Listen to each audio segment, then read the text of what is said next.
Selamat petang Bapak Ibu semua yang dikasihi Kristus. Kembali kita bertemu dalam fellowship kita hari ini Minggu 17 Januari 2021 dengan penuh sukacita untuk kita membahas tema-tema mengenai realita Kristus. Adapun tema petang hari ini adalah hikmat yang benar. Saya persilahkan Ibu Anya untuk menyampaikan pertanyaan pendahuluan sebagai pokok pikiran tema kita petang ini. Terima kasih Pak Joshua dan Pak Yahya. Satu ayat saja untuk inti prakata ini, yaitu 1 Korintus 1 ayat 30. Tetapi oleh Dia kamu berada dalam Kristus Yesus, yang oleh Allah telah menjadi hikmat bagi kita. Ia membenarkan dan menguduskan dan menebus kita. Kita sudah mendapatkan uraian-uraian selama hampir 1 tahun ini tentang Christ in you. Kristus menjadi kehidupan kita, kemudian kita memiliki iman. Iman itu untuk melihat Kristus, dan kita menghidupi Kristus itu. Kalau saya kasih contoh dulu, misalnya dulu kita selalu berkata, mari kita mencari hikmat dulu untuk melakukan sesuatu. Tetapi kalau sudah di dalam kesatuan, Kristus, manusia baru itu, manusia baru adalah Kristus, kita manusia baru di dalam Kristus, otomatis pergerakan kita sudah di dalam perkenanannya, kecuali ada hal-hal yang mendistrak kita, kemudian kita keluar dari yang sudah mengalir di dalam kehidupan kita. Jadi Bapak Ibu, hikmat yang benar adalah ketika Kristus menjadi kehidupan kita dan pergerakan kita mulai dari iman yang kita sudah melihat Kristus di dalam, penyataan-penyataan sudah diberikan kepada kita menjadi kehidupan kita, dan hikmat itulah yang memimpin kita ketika kita melakukan tindakan-tindakan. Itu saja. Terima kasih. Baik, silakan Pak JK. Iya, jadi kalau kita melihat Alkitab, maka Alkitab dengan jelas memperlihatkan bahwa ada hikmat manusia dan ada hikmat Allah. Ya, jadi ketika seseorang berkata dengan jelas bahwa kita harus pakai hikmat, maka kita harus mengetahui hikmat apa yang kita gunakan. Jadi bukan semua perkataan pakai hikmat lalu kita pikir itu datang dari Allah. Hikmat atau kadangkala diartikan dengan kebijaksanaan di dalam Alkitab ini, itu jelas sekali kalau kita lihat di dalam Perjanjian Lama, itu diberikan kepada orang-orang Allah. Ya. Tetapi sekali lagi apa yang diberikan kepada mereka itu tidak sama dengan apa yang dunia atau yang manusia berikan. Jadi hikmat manusia, sekali lagi saya harus katakan, tidak sama dengan hikmat Allah. Bahkan manusia pada umumnya sejak dari awal, sejak dari manusia itu diciptakan, mereka tidak mengenal hikmat Allah. Jadi manusia tidak mengenal hikmat Allah itu bukan karena manusia itu jatuh dalam dosa. Sejak dari mulanya, bahkan Adam dan Hawa, sebelum mereka jatuh dalam dosa pun, mereka tidak mengenal hikmat Allah. Kalau mereka mengenal hikmat Allah, kalau mereka berpikir dengan hikmat Allah karena mereka belum berdosa, maka tentu saja mereka tidak akan berdosa. Justru karena mereka tidak memiliki hikmat Allah, inilah yang membuat manusia itu jatuh ke dalam dosa. Jadi dengan kata lain harus kita katakan bahwa hikmat Allah ini tidak bisa dimiliki oleh manusia manapun dalam dunia ini selagi dia masih berada di dalam natur manusia. Dengan kata lain saya harus kaitkan bahwa hikmat itu terkait jelas dengan naturnya. Jadi manusia pasti dia memiliki hikmat, tapi hikmatnya manusia. Tapi untuk memiliki hikmat Allah, maka natur manusia tersebut harus terlebih dahulu diubahkan. Tidak bisa dengan kekuatan manusia dia bisa mencapai hikmat Allah. Makanya lahirlah begitu berbagai macam ragam agama, berbagai ragam pemahaman-pemahaman dari para teolog. Itu semua karena menggunakan hikmat manusia. Kenapa saya katakan agama ini menggunakan hikmat manusia? Karena jelas sekali Yesus yang adalah hikmat Allah itu sendiri tidak pernah mendirikan agama. Kalau hikmat Allah itu menghadirkan agama, maka pasti Yesus akan mendirikan agama. Tapi coba lihat, orang-orang Allah yang ada di dalam perjanjian lama maupun perjanjian baru. Para nabi-nabi, para rasul-rasul, mereka tidak pernah menjadi tokoh agama. Satu agama dalam dunia ini pun tidak pernah mereka menjadi tokoh agamanya. Bahkan mereka juga bukan tokoh agama Yudaisme. Sekalipun Yudaisme menganggap mereka adalah tokoh agama Yudaisme. Mereka juga tidak pernah menjadi tokoh agama Kristen. Sekalipun orang-orang beragama Kristen menokohkan orang-orang yang ada di dalam perjanjian lama dan perjanjian baru ini. Dengan demikian kita bisa melihat bahwa lahirnya agama itu datang dari hikmat manusia, bukan datang dari hikmat Allah. Nah, kalau kita mau melihat perbedaan-perbedaan itu, maka kita bisa melihat itu di dalam 1 Korintus 1 dan 1 Korintus 2 dengan jelas Paulus katakan di situ ya. Hikmat Allah ini bisa diberikan kepada manusia, sekali lagi saya ulangi, jikalau manusia tersebut memang memiliki natur Allah. Coba kita lihat di dalam 1 Korintus 1 ayatnya yang ke-18. Paulus membuka suratnya ini dengan menyatakan siapa dirinya. Dia dipanggil sebagai Rasul Kristus oleh kehendak Allah. Ya. Lalu di dalam ayatnya yang ke-17, Paulus katakan bahwa Kristus mengutus aku bukan untuk membaptis, tetapi untuk memberitakan Injil. Dan itu pun bukan dengan hikmat perkataan. Nah ini dia. Hikmat perkataan ini sering dipakai sebagai hikmat manusia. Manusia yang menyampaikan hikmatnya dengan kata-kata. Makanya kadang-kala kita suka dengar bahasa-bahasa yang indah sekali begitu di dalam menguraikan Alkitab, tetapi di dalam penguraiannya itu kita bisa melihat bahwa tidak ada Kristus di dalamnya. Paulus katakan di sini, supaya salib Kristus jangan menjadi sia-sia, bukan dengan hikmat perkataan. Jadi dia memberitakan Injil bukan dengan hikmat perkataan. Kenapa? Supaya salib Kristus jangan menjadi sia-sia. Dengan kata lain, pemberitaan Injil dengan hikmat perkataan, dengan khotbah, dengan perkataan lah. Semua perkataan-perkataan ini yang datang dari manusia, itu justru akan membuat salib Kristus menjadi sia-sia. Karena bagi Paulus yang dia beritakan itu betul Injil, tapi Injil yang mana? Sekali lagi, Injil yang bukan menurut hikmat perkataan, bukan hikmat manusia, tetapi Injil yang merupakan pemberitaan tentang salib. Ini Paulus beritakan.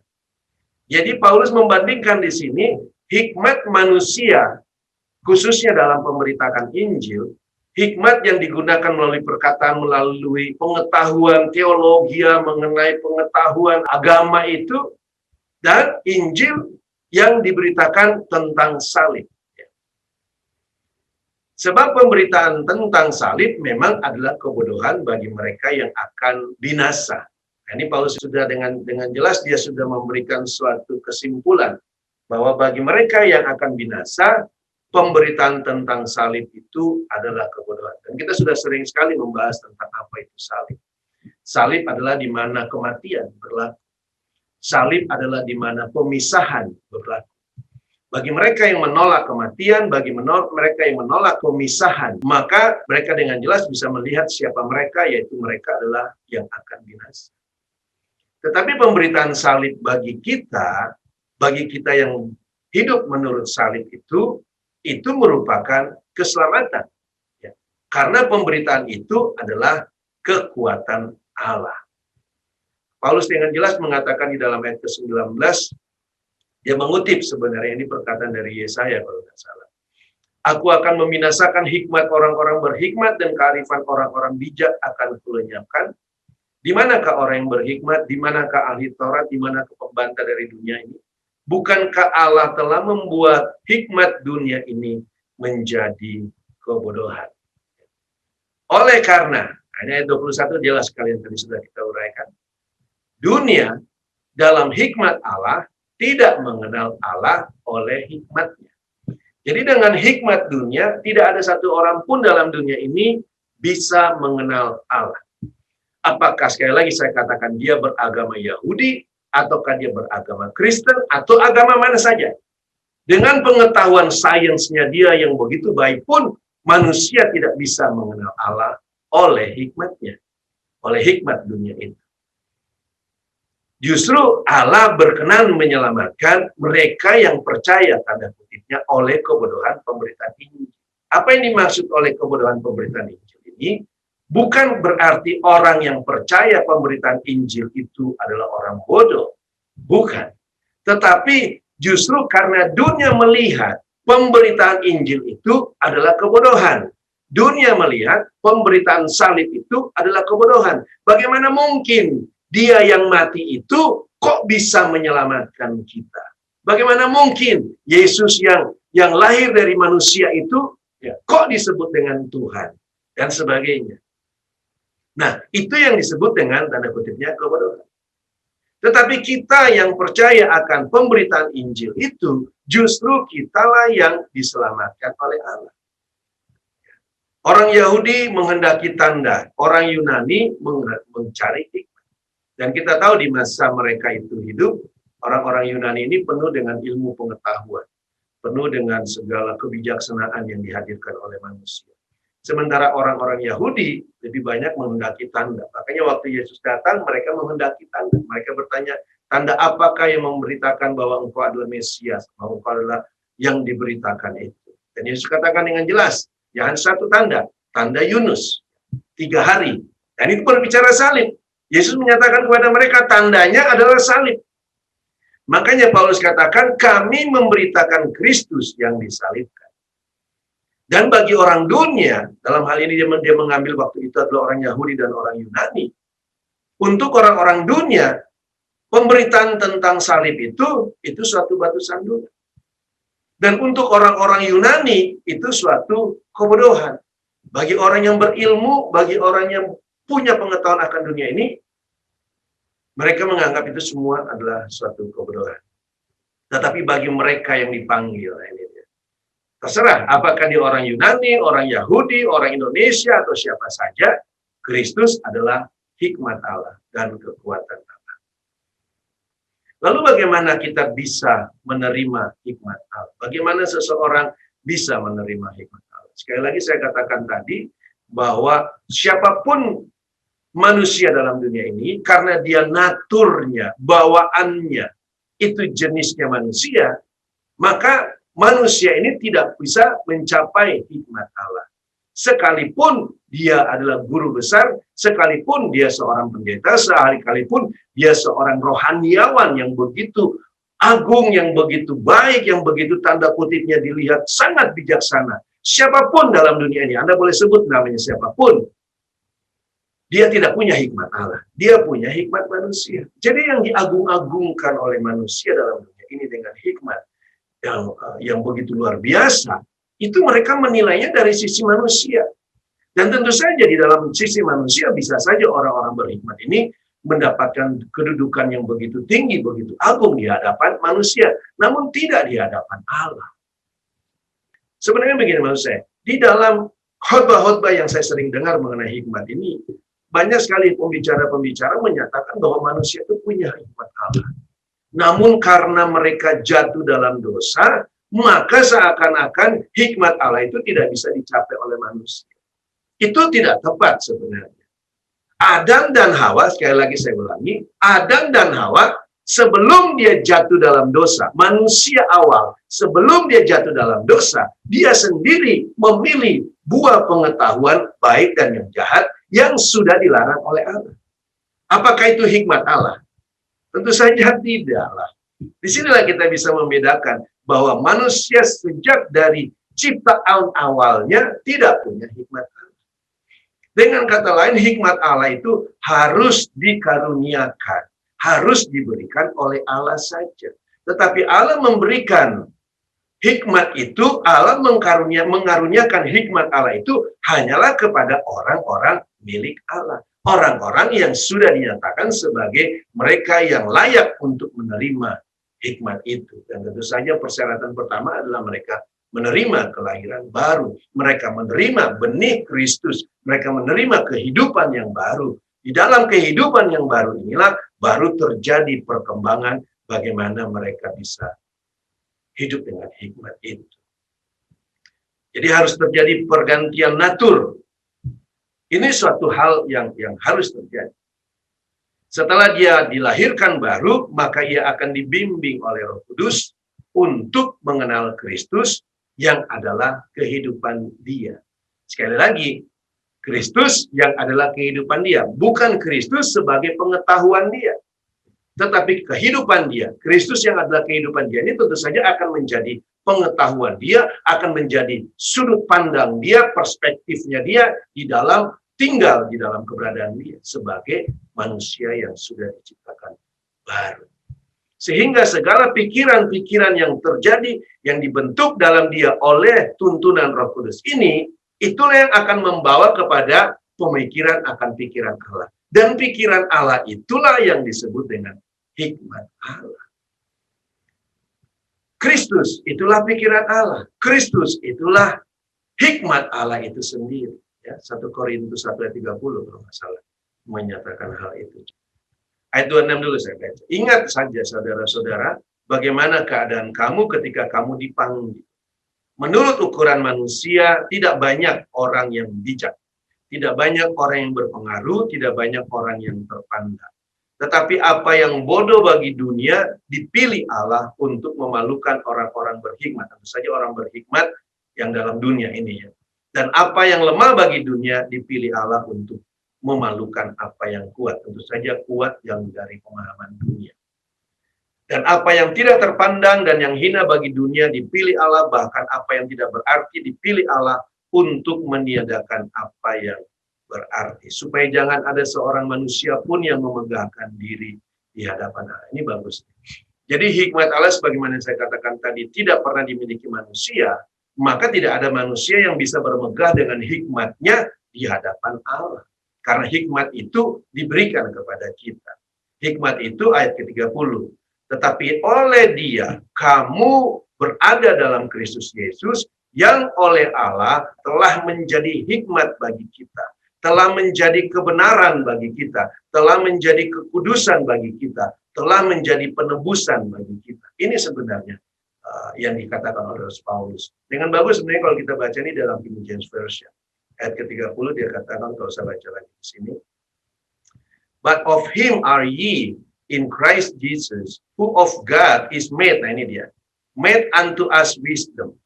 Dibuat kepada kita, dijadikan bagi kita sebagai hikmat, sebagai kebenaran, dan sebagai kekudusan, sebagai penebusan. Jadi bukan ia membenarkan sebagaimana Elahi, bukan ia membenarkan dan menguduskan dan menebus kita, bukan. Tetapi ialah kebenaran kita, ialah kekudusan kita, dan ialah penebusan kita. Dan semua ini sekali lagi sebagai mereka yang berada di dalam Kristus. Nah, ini bagus sekali. Hanya mereka yang ada di dalam Kristus menerima karunia ini. Kristus yang diberikan kepada kita.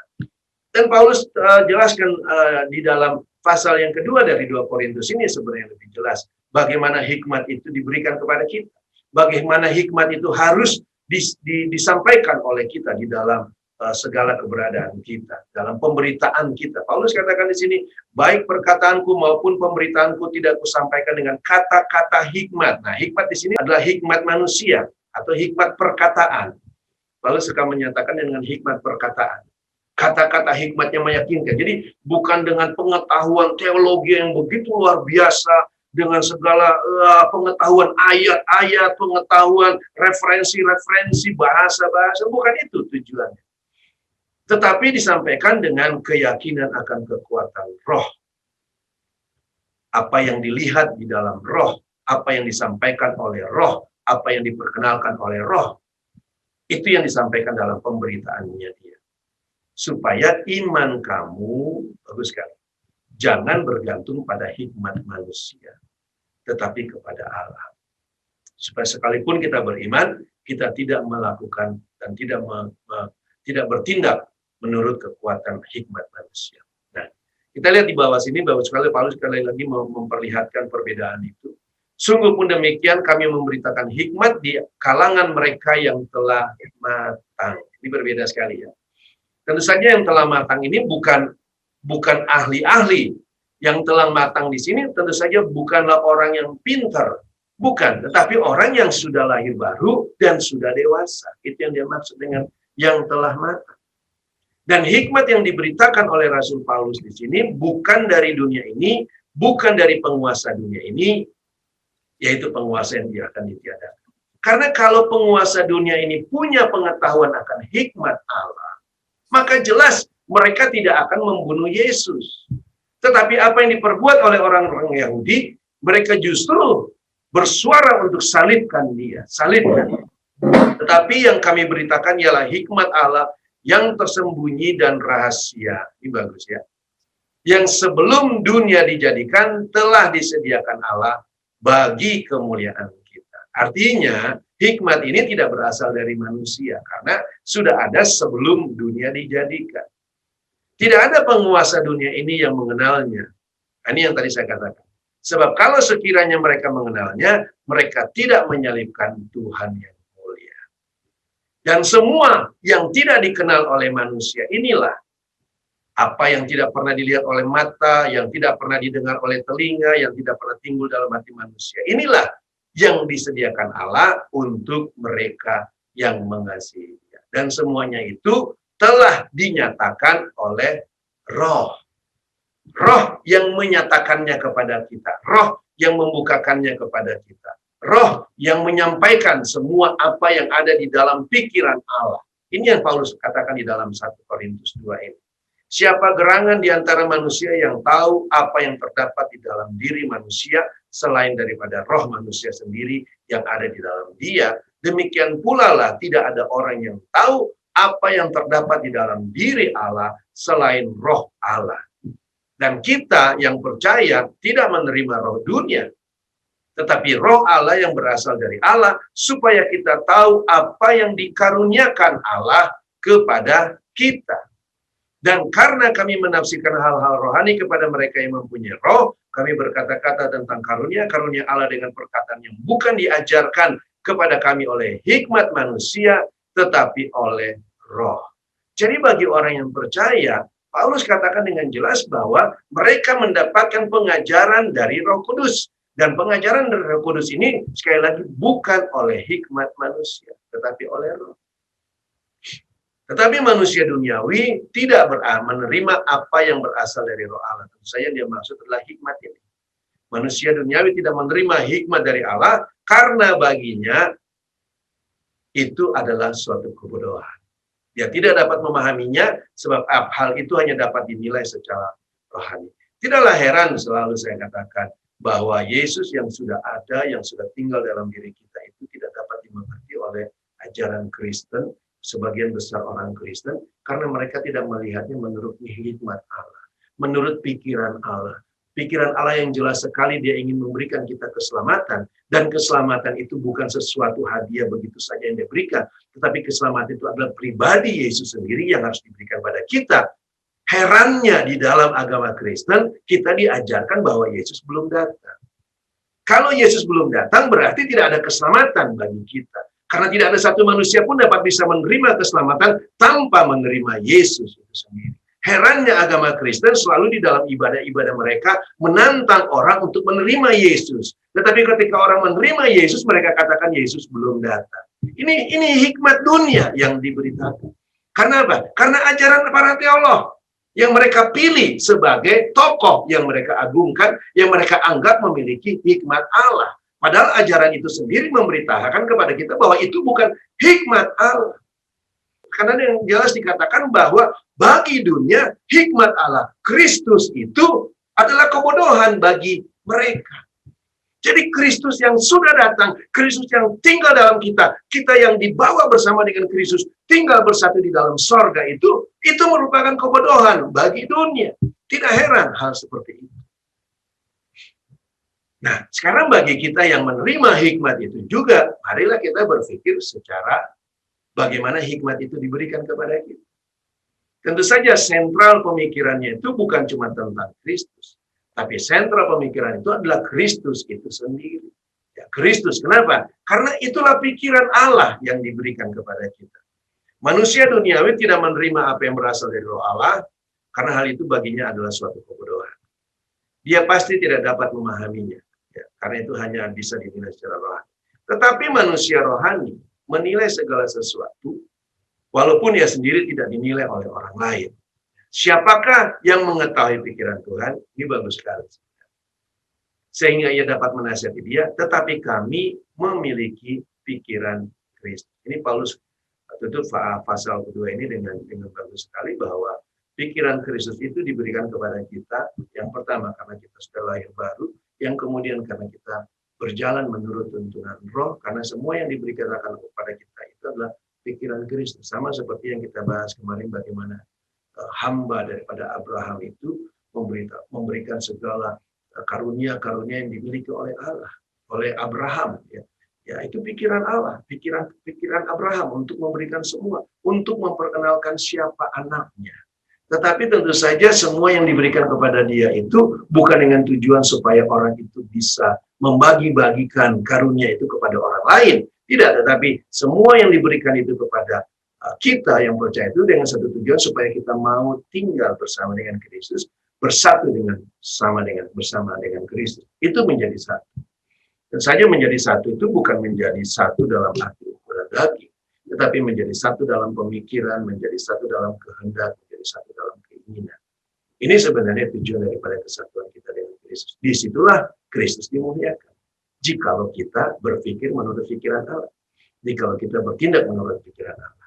Itu saja dulu Pak Jo, nanti kita teruskan di dalam diskusi kita selanjutnya. Baik, Pak JK, terima kasih. Silakan Bapak Ibu, kita masuk dalam diskusi kita. Iya, Pak Jo. Silakan Pak.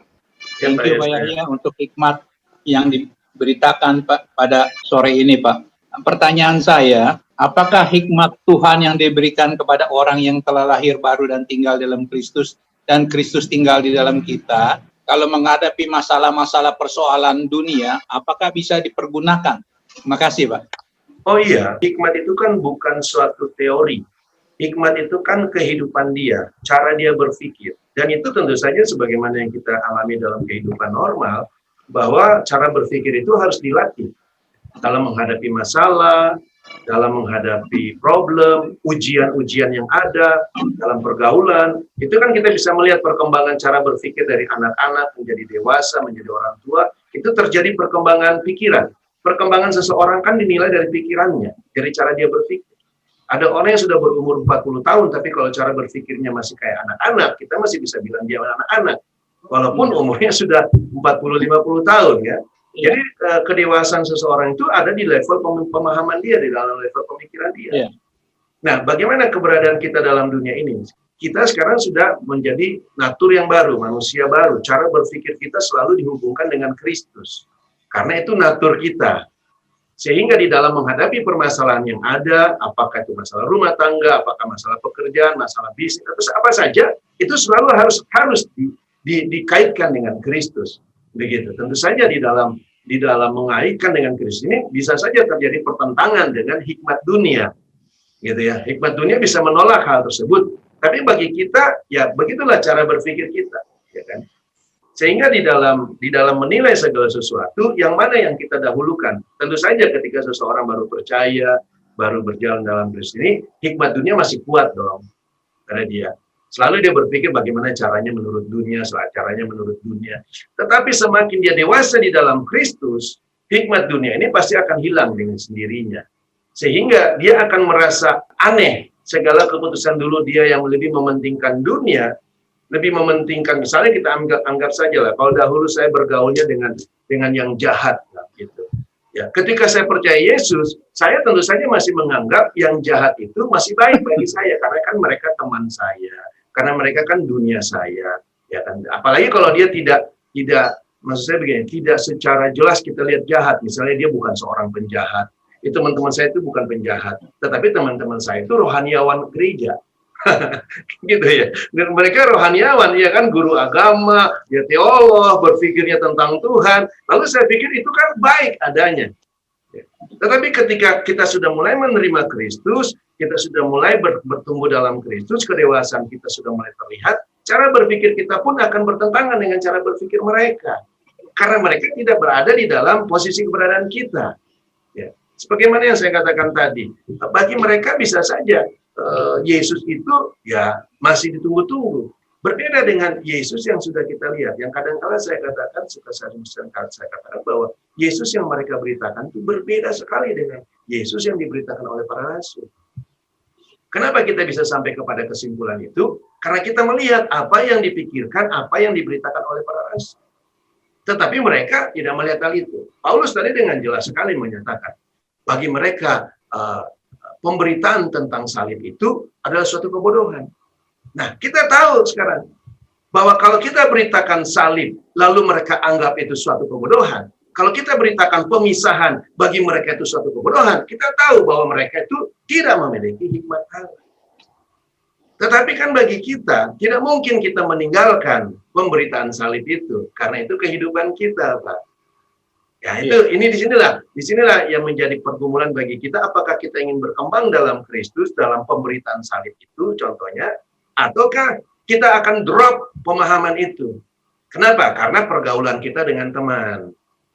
Nah, ini terjadi dilema dalam hal ini. Jadi ini bukan kita tidak bisa gunakan atau kita bisa gunakan. Ini sebenarnya kehidupan kita yang sekarang. Sekali lagi perjalanannya pilihan. Nantinya berimbasnya pilihan. Tapi bukan berarti kalau saya memilih untuk menggunakan hikmat Allah atau berpikir menurut Allah itu, maka saya akan kehilangan saudara. Tidak. Atau akan kehilangan teman. Tidak. Karena Tuhan katakan semua itu digantikan. Semua itu disediakan, diberikan. Iya, Pak. Thank you, Pak Yahya. Iya, Pak. Dan ada kasus begini, Pak. Iya. Sebelum kejadian, misalnya nanti bakal terjadi ini, kita sudah ngomong, lu mending jangan lakukan ini. Akibatnya kalau kamu lakukan ini, akibatnya begini. Tapi kalau kamu nggak lakukan, akibatnya positif gitu. Kalau kamu lakukan, akibatnya negatif. Apakah itu hikmat Tuhan juga atau bagaimana, Pak? Itu mungkin cara berpikirnya Pak Yosef yang sudah melihat apakah itu hikmat Tuhan atau enggak. Bukan Tuhan, kalau dia tidak terkait dengan Kristus, nggak ada hubungannya. Karena hikmat Allah itu selalu terkait dengan Kristus. Ya. Bukan terkait dengan hal-hal dalam dunia ini. Karena untuk hal-hal yang terkait dengan dunia, cukup hikmat dunia sebenarnya. Hikmat dunia sudah mencapai hal itu. Makanya di dalam dunia itu kan ada orang yang berpikir bagus sekali. Lalu kita pikir dia punya hikmat. Dan kadang-kala orang mengartikan kalau punya hikmat itu seakan-akan itu datang dari Tuhan. Tidak juga. Ya, setan juga punya hikmat. Justru ini. Justru hikmat dunia itu adalah hikmatnya setan. Iya. Sekali lagi saya ulangi, hikmat dunia itu justru adalah hikmatnya setan. Makanya tidak heran ketika setan datang kepada Adam, maka cocoklah. Cocok. Karena ya hikmat setan itu. Akhirnya karena Adam tunduk kepada pemberitaan setan, maka akhirnya semua hikmat manusia dengan dalam keturunan Adam itu semuanya hikmatnya setan. Ya. Iya. Okay. Jadi Adam terpengaruh sama setan lah, tanda kutipnya begitu, Pak ya? Iya, dikuasai, Pak. Iya, dikuasai ya. Iya. Dan kalau misalnya seperti di PL, Pak, mengenai Yusuf, Pak, apakah itu juga hikmat Tuhan, Pak? Oh misalnya dia terjadi sebelum kejadian dia udah bacain begini. Oh iya, karena kalau mereka ya tokoh-tokoh di Perjanjian Lama itu kan memang mereka dikhususkan untuk menggambarkan Kristus yang punya hikmat. Jadi Kristus yang punya hikmat ini terlihat di dalam pribadinya si Yusuf itu. Kristus yang punya hikmat ini terlihat dalam pribadi Daud, terlihat dalam pribadi Yosua bin Nun itu, terlihat dalam pribadi Salomo gitu ya. Jadi memang mereka disetting untuk itu semua oleh Allah untuk memperagakan Kristus. Iya. Jadi itu quite clear, Pak. Thank you, Pak. Bless you, Pak Yahya. Oke, Pak. Makasih. Oke, Pak. Tanya. Oke. Ya, Pak Untung silakan. Tadi kelewatan, nggak clear penjelasan 1 Korintus 2:16. Kalau boleh tolong dijelaskan sekali lagi. Terima kasih, Pak Yahya. 1 Korintus 2 ayat 16 ini kan bicara tentang pikiran Kristus. Iya. Ya, siapakah yang mengetahui pikiran Tuhan sehingga ia dapat menasihatinya? Tetapi kami memiliki pikiran Kristus. Tentu saja kalau pikiran Kristus ini kita miliki itu bukan berarti dalam rangka kita menasehati Tuhan, gitu kan. Tetapi kita memiliki pikiran Kristus ini karena Kristus ada pada kita, Pak. Dan kita hidup menurut Kristus itu. Kristus yang dibukakan, begitulah kita melihatnya, begitulah kita memahaminya, begitulah kita bertindak. Kehidupan kita semakin dewasa di dalam Kristus. Semakin kita dewasa, semakin kita mengenal Kristus itu. Semakin kita mengenal apa yang Allah kehendaki. Dan sekali lagi, yang Allah kehendaki itu kan Kristus, Pak. Iya, iya. Oke, thank you. Oke, Pak. Baik, Pak Untung. Silakan Pak Saragi. Terima kasih Pak Jo. Ya. Selamat sore Pak JK. Sore, Pak. Dari Alkitab kita tahu Daud yang durapi sangat dekat dengan Tuhan. Iya. Namun Salomo tidak seperti Daud dekatnya seperti yang kita tahu. Tapi Salomo berdoa minta hikmat Tuhan dan diberikan melebihi manusia yang manapun sebelum dan sesudahnya. Sesuai dengan yang tertulis dalam firman ayat-ayat firman Tuhan. Apakah kita bisa mendapatkan hikmat Tuhan dengan cara berdoa seperti Salomo atau usaha lainnya, Pak? Atau adakah cara tertentu untuk mendapatkan hikmat Tuhan? Terima kasih, Pak. Ya, itu yang diajarkan oleh agama kan. Minta hikmat dong sama Tuhan. Berdoa. Salomo aja berdoa minta hikmat dikasih. Ya, Tuhan kasih dalam rangka, nah ini dia. Jadi pada kasus Salomo, Tuhan kasih dalam rangka untuk menggambarkan Kristus. Jadi mereka itu diberikan keterampilan-keterampilan, kemenangan-kemenangan, ya di dalam perjanjian lama itu perjalanan mereka lalu ditulis dalam Alkitab. Sekali lagi saya katakan semua itu diberikan dalam rangka menggambarkan Kristus. Nah, tentu saja kalau kita sudah berada di dalam Kristus dan kita minta hikmat, itu pasti diberikan. Kemudian kita harus tahu bahwa hikmat yang diberikan ini pasti merupakan kebodohan bagi dunia. Pasti merupakan kebodohan bagi dunia. Jadi kalau dia hikmat yang diberikan pada kita itu sama dengan dunia, itu pasti bukan dari Allah. Kan gitu kan? Ya kan? Maksud saya, ya begitu. Misalnya begini, kita sudah membaca tadi pemberitaan Rasul Paulus itu tentang salib. Lalu, wah, kalau kita beritakan salib terus, sepi gereja kita. Kalau kita beritakan salib terus, berarti orang nggak akan datang pada siapa yang mau dengar, ya siapa yang mau mendengar bahwa manusia lama sudah mati, kamu harus menanggalkan semuanya, kamu harus tanda kutipnya tidak lagi memiliki pengetahuan agamawi itu. Nah kalau hikmat itu ada pada kita, bahwa jangan berpikir untuk kamu harus menanggalkan semua itu, nah, kita tahu itu bukan dari Allah. Jadi kita harus bisa menyadari yang mana hikmat yang dari Allah. Tentu saja tolak ukurnya sekali lagi Kristus. Dan pengenalan kita akan yang mana hikmat dari Allah ini tergantung pengenalan kita akan Kristus. Nah, ini perkembangan. Semakin kita mengenal Kristus dari sisi A, semakin kita mengenal dari sisi B dan sisi C, kita bisa tahu bahwa inilah hikmat Allah. Ya. Baru di situ kita memintanya dengan iman, begitu kan? Kenapa? Karena kita tahu yang kita minta itu. Jadi bukan minta Tuhan berikan kami hikmat, lalu dengan dalam otak kita bagaimana cara berbisnis, begitu kan? Bagaimana cara yang terbaik dalam dunia. Lalu datanglah pemahaman-pemahaman berbisnis, tapi bukan yang dari Allah misalnya. Lalu kita pikir karena kita pandai dalam berbisnis dengan cara dunia, lalu kita pikir itu hikmat Allah. Gitu. Jadi kita harus mengetahui dulu mana hikmat Allah dan mana yang bukan. Sehingga waktu kita memintanya, kita tahu yang mana yang diberikan, begitu Pak. Jangan sampai kita salah memintanya. Nah, apa yang Salomo minta itu, sekali lagi, itu berbicara gambaran Kristus. Tentu saja, yang Salomo minta di zaman dia itu masih dalam rangka, tanda kutipnya, hikmat manusia. Ya, hikmat manusia yang tertinggi, tetapi itu gambaran Kristus. Gambaran Kristus. Karena yang dia kerjakan itu kan dalam rangka mengerjakan kalau menurut manusia yaitu yang tertinggi, yang manusia pikir terbaik begitu. Walaupun Allah memberikan kepada dia sebenarnya untuk mengerjakan hal-hal yang Kristus kepada Salomo. Misalnya, ya. Dunia mungkin tidak melihatnya. Coba saya kasih gambarannya. Ketika Salomo membangun bait Allah yang megah, bagi dunia itu hikmat manusia. Bagi dunia itu hikmat yang begitu indah. Kenapa? Karena mereka melihat bangunan yang begitu megah, ya kota yang begitu damai. Yang mereka lihat itu secara ukuran manusia. Tetapi itu semua mau menggambarkan Kristus yang begitu megah. Itu. Nah, bagi kita yang dalam Kristus, bukan berarti kalau saya bisa dirikan bangunan yang megah untuk Tuhan, berarti itu hikmat Allah. Tidak lagi seperti itu. Jadi apa yang didapat oleh Salomo sebagai gambaran, dalam realitanya bukan berarti kita contek harus bangunan yang megah, makanya harus punya gereja yang besar sekali yang bisa muat 1000 umat begitu. Bukan itu lagi yang dilihat. Tetapi kita sudah melihat bagaimana bait Allah itu harus hadir di dalam kota Allah. Itu message-nya yang sering kita bahas. Di sini kita perlu tahu Pak sekali lagi yang kita minta hikmat tentu saja penting bagi kita. Tapi hikmat yang mana yang kita perlukan?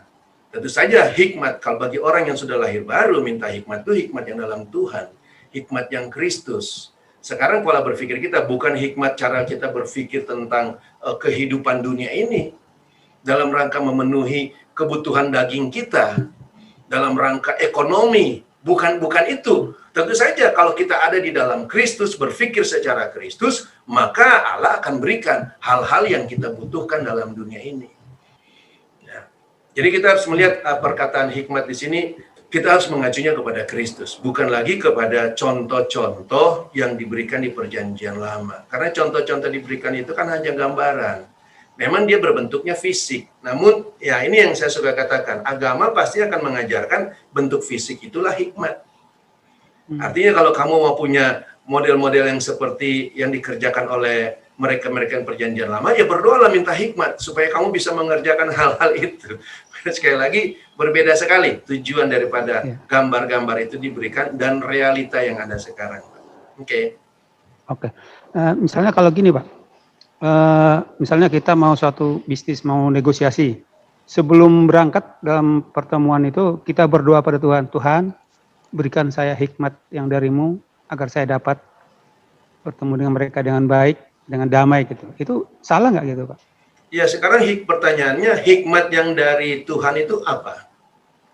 Maksudnya kita ya kalaupun hasilnya pertemuan tersebut nggak sesuai dengan harapan kita, ya kita tetap sukacita gitu loh. Mereka juga tidak ada hal-hal yang buruk gitu. Iya. Yang saya maksud adalah maksudnya yang hikmat dari Tuhan itu apa sih sebenarnya yang kita tahu?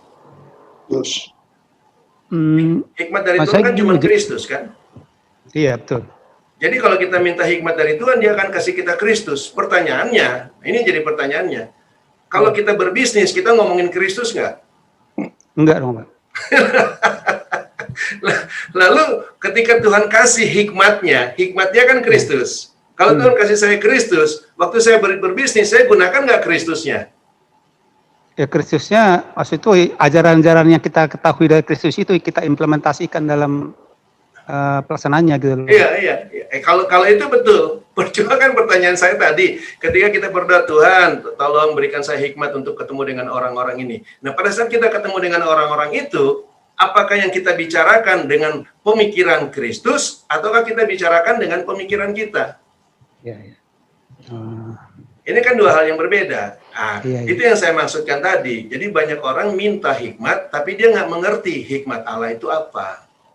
Iya. Dia pikir hikmat itu kepandaian dia di dalam berbicara, di dalam supaya situasinya baik. Ya, itu yang dia pikir. Dan untuk itu sebenarnya itu hikmat manusia. Dan maksud saya sebenarnya dalam bisnis pun pakai hikmat manusia pun nggak ada masalah Pak. Makanya di dalam dunia ini kita tidak harus beragama Kristen, kita tidak harus percaya Yesus kalau mau sukses bisnis. Yeah. Karena hikmat manusia tuh mampu sampai ke situ. Makanya kalau mau berbisnis gitu, bayarlah orang-orang yang berhikmatnya, hikmat manusianya bagus. Orang-orang yang begitu kan tanda kutipnya mahal mereka. Karena jago di bidangnya. Memang ahli di bidangnya. Menurut saya orang-orang ahli itu orang-orang yang hikmat di bidang itu bagus mereka. Dan itu bukan salah, tetapi itu bukan Kristus. Oke. Ya. Oke. Baik Pak, terima kasih Pak Jaga. Makasih Pak Jo. Pak Jo, terima kasih. Baik Pak, silakan Pak Him. Selamat sore Pak Jo. Selamat sore Pak Yaya. Ini kebetulan tadi Pak Yaya ada kutip ayat ini 1 Korintus 2 ayat 9. Buat kita yang di KYM, saya kira ini clear ya. Saya bacakan. Tetapi seperti ada tertulis, apa yang tidak pernah dilihat oleh mata dan tidak pernah didengar oleh telinga dan yang tidak pernah timbul di dalam hati manusia, semua yang disediakan Allah untuk mereka yang mengasihi Dia. Buat kita clear bahwa ini adalah Kristus.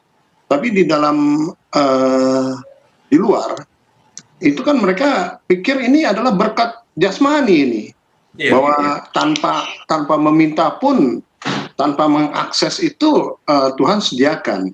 Kalau kita lihat 1 Korintus 2 ayat 9 ini, dan memang ayat ini kan banyak sekali dikutip seakan-akan Tuhan memberikan, karena ditekankan di sini kan, semua yang disediakan Allah untuk mereka yang mengasihi Dia.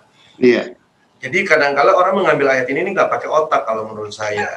Karena ayatnya kan jelas berkata, apa yang tidak pernah dilihat oleh mata, yang tidak pernah didengar oleh telinga, yang tidak pernah timbul dalam hati manusia, itu yang disediakan Allah.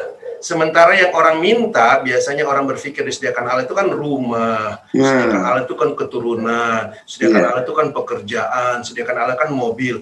Nah, semua yang saya katakan tadi itu, rumah, keturunan, mobil, dan sebagainya, itu kan yang pernah dilihat oleh mata. Iya, diakses. Iya, yang pernah dilihat oleh telinga. Jadi bukan apa yang mereka pikir itu sebenarnya yang disediakan Allah. Tetapi karena orang ingin menggunakan ayat ini untuk meyakinkan bahwa Allah menyediakan apa saja yang diperlukan oleh orang yang mengasihi Dia, maka kadang-kala ayat-ayat seperti ini yang dikutip begitu ya.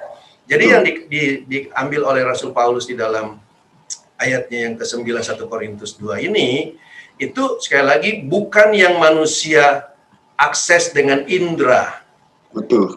Jadi tidak ada satupun, otomatis yang tidak pernah dilihat oleh mata pasti yang bukan dalam dunia ini. Yang tidak pernah didengar oleh telinga pasti yang bukan dari dunia. Yang tidak pernah timbul dalam hati manusia pasti yang bukan dari dunia. Dan itu hanya ada di dalam pikiran Allah, yang itu hanya ada di dalam Allah. Nah, semua yang ada di dalam Allah itulah yang disediakan bagi mereka yang mengasihi Dia. Ini dia. Dan kita bisa berbahagia untuk hal itu. Baik Pak, terima kasih Pak. Oke, Pak. Kita sudah agak lama membahas mengenai hikmat Allah ini, Pak. Tetapi kita kaum Kristiani khususnya ketika membahas mengenai hikmat, yang cukup jelas teringat padanya adalah hikmat Salomo. Jadi kalau kita mau mendudukkan definisi hikmat yang Alkitab mau sampaikan atau yang ada dalam 1 Korintus atau 2 Korintus ini, 1 Korintus 1 atau 1 Korintus 2 ini, sebenarnya hikmat yang seperti apa, Pak? Artinya begini, tadi saya hubungkan coba dengan peristiwa Salomo, bahwa ketika kita dengar kata hikmat, kita langsung segera mengingat begitu, oh Salomo, karena Salomo orang yang berhikmat, yang diceritakan Alkitab. Nah, lalu ada tendensi bahwa hikmat itu begini, hikmat itu kalau ngomong yang baik, nggak kasar dia, semua happy, wah ada kompromi terjadi di sana, gitu. Win-win solusi gitu ya. Yeah. Padahal kalau dilihat dari cerita Salomo itu ada yang nggak happy, karena kan dua ibu berebut, karena berebut itu ada yang mati tuh. Yeah.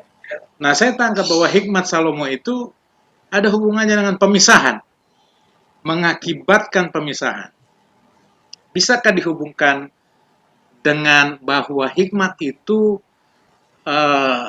berhubungan dengan pemisahan, atau hikmat itu seperti apa yang didefinisikan Alkitab, Pak?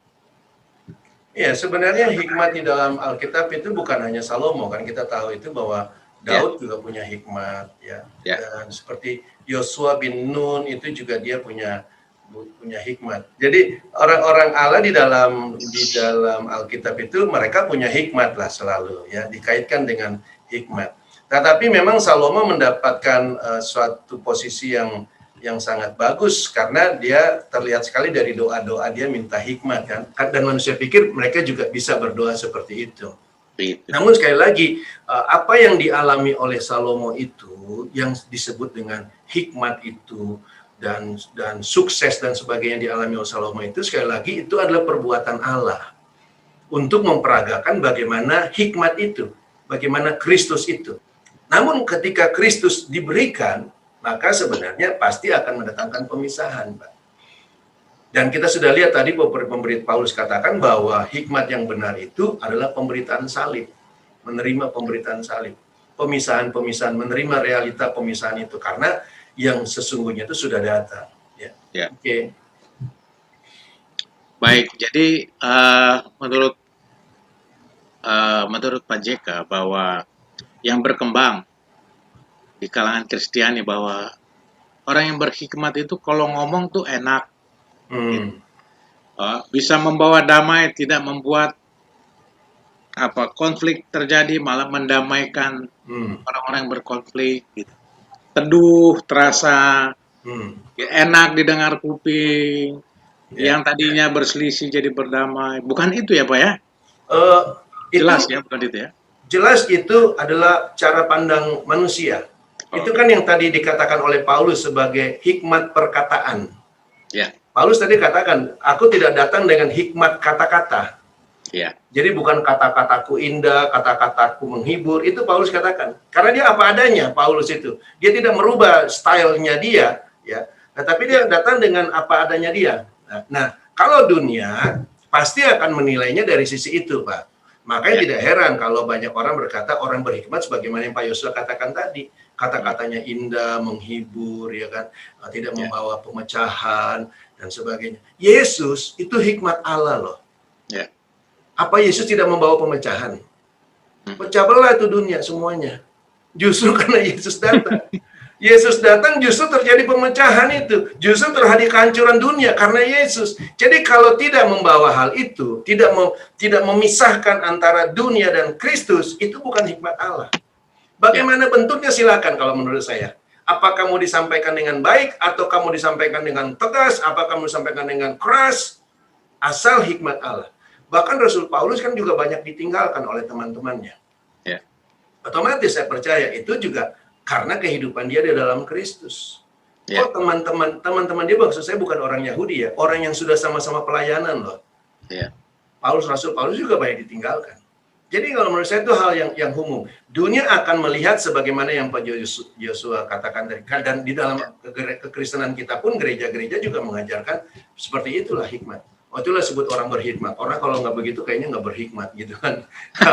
Kalau nggak kata-katanya indah gitu, kayaknya bukan orang berhikmat. Nah ini yang Paulus katakan. Hikmat manusia itu hikmat perkataan. Ya.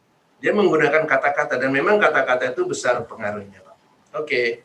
Ya, lalu saya coba memparalelisasi dari 1 Korintus 2 ayat 5 di mana hikmat jangan bergantung pada hikmat manusia.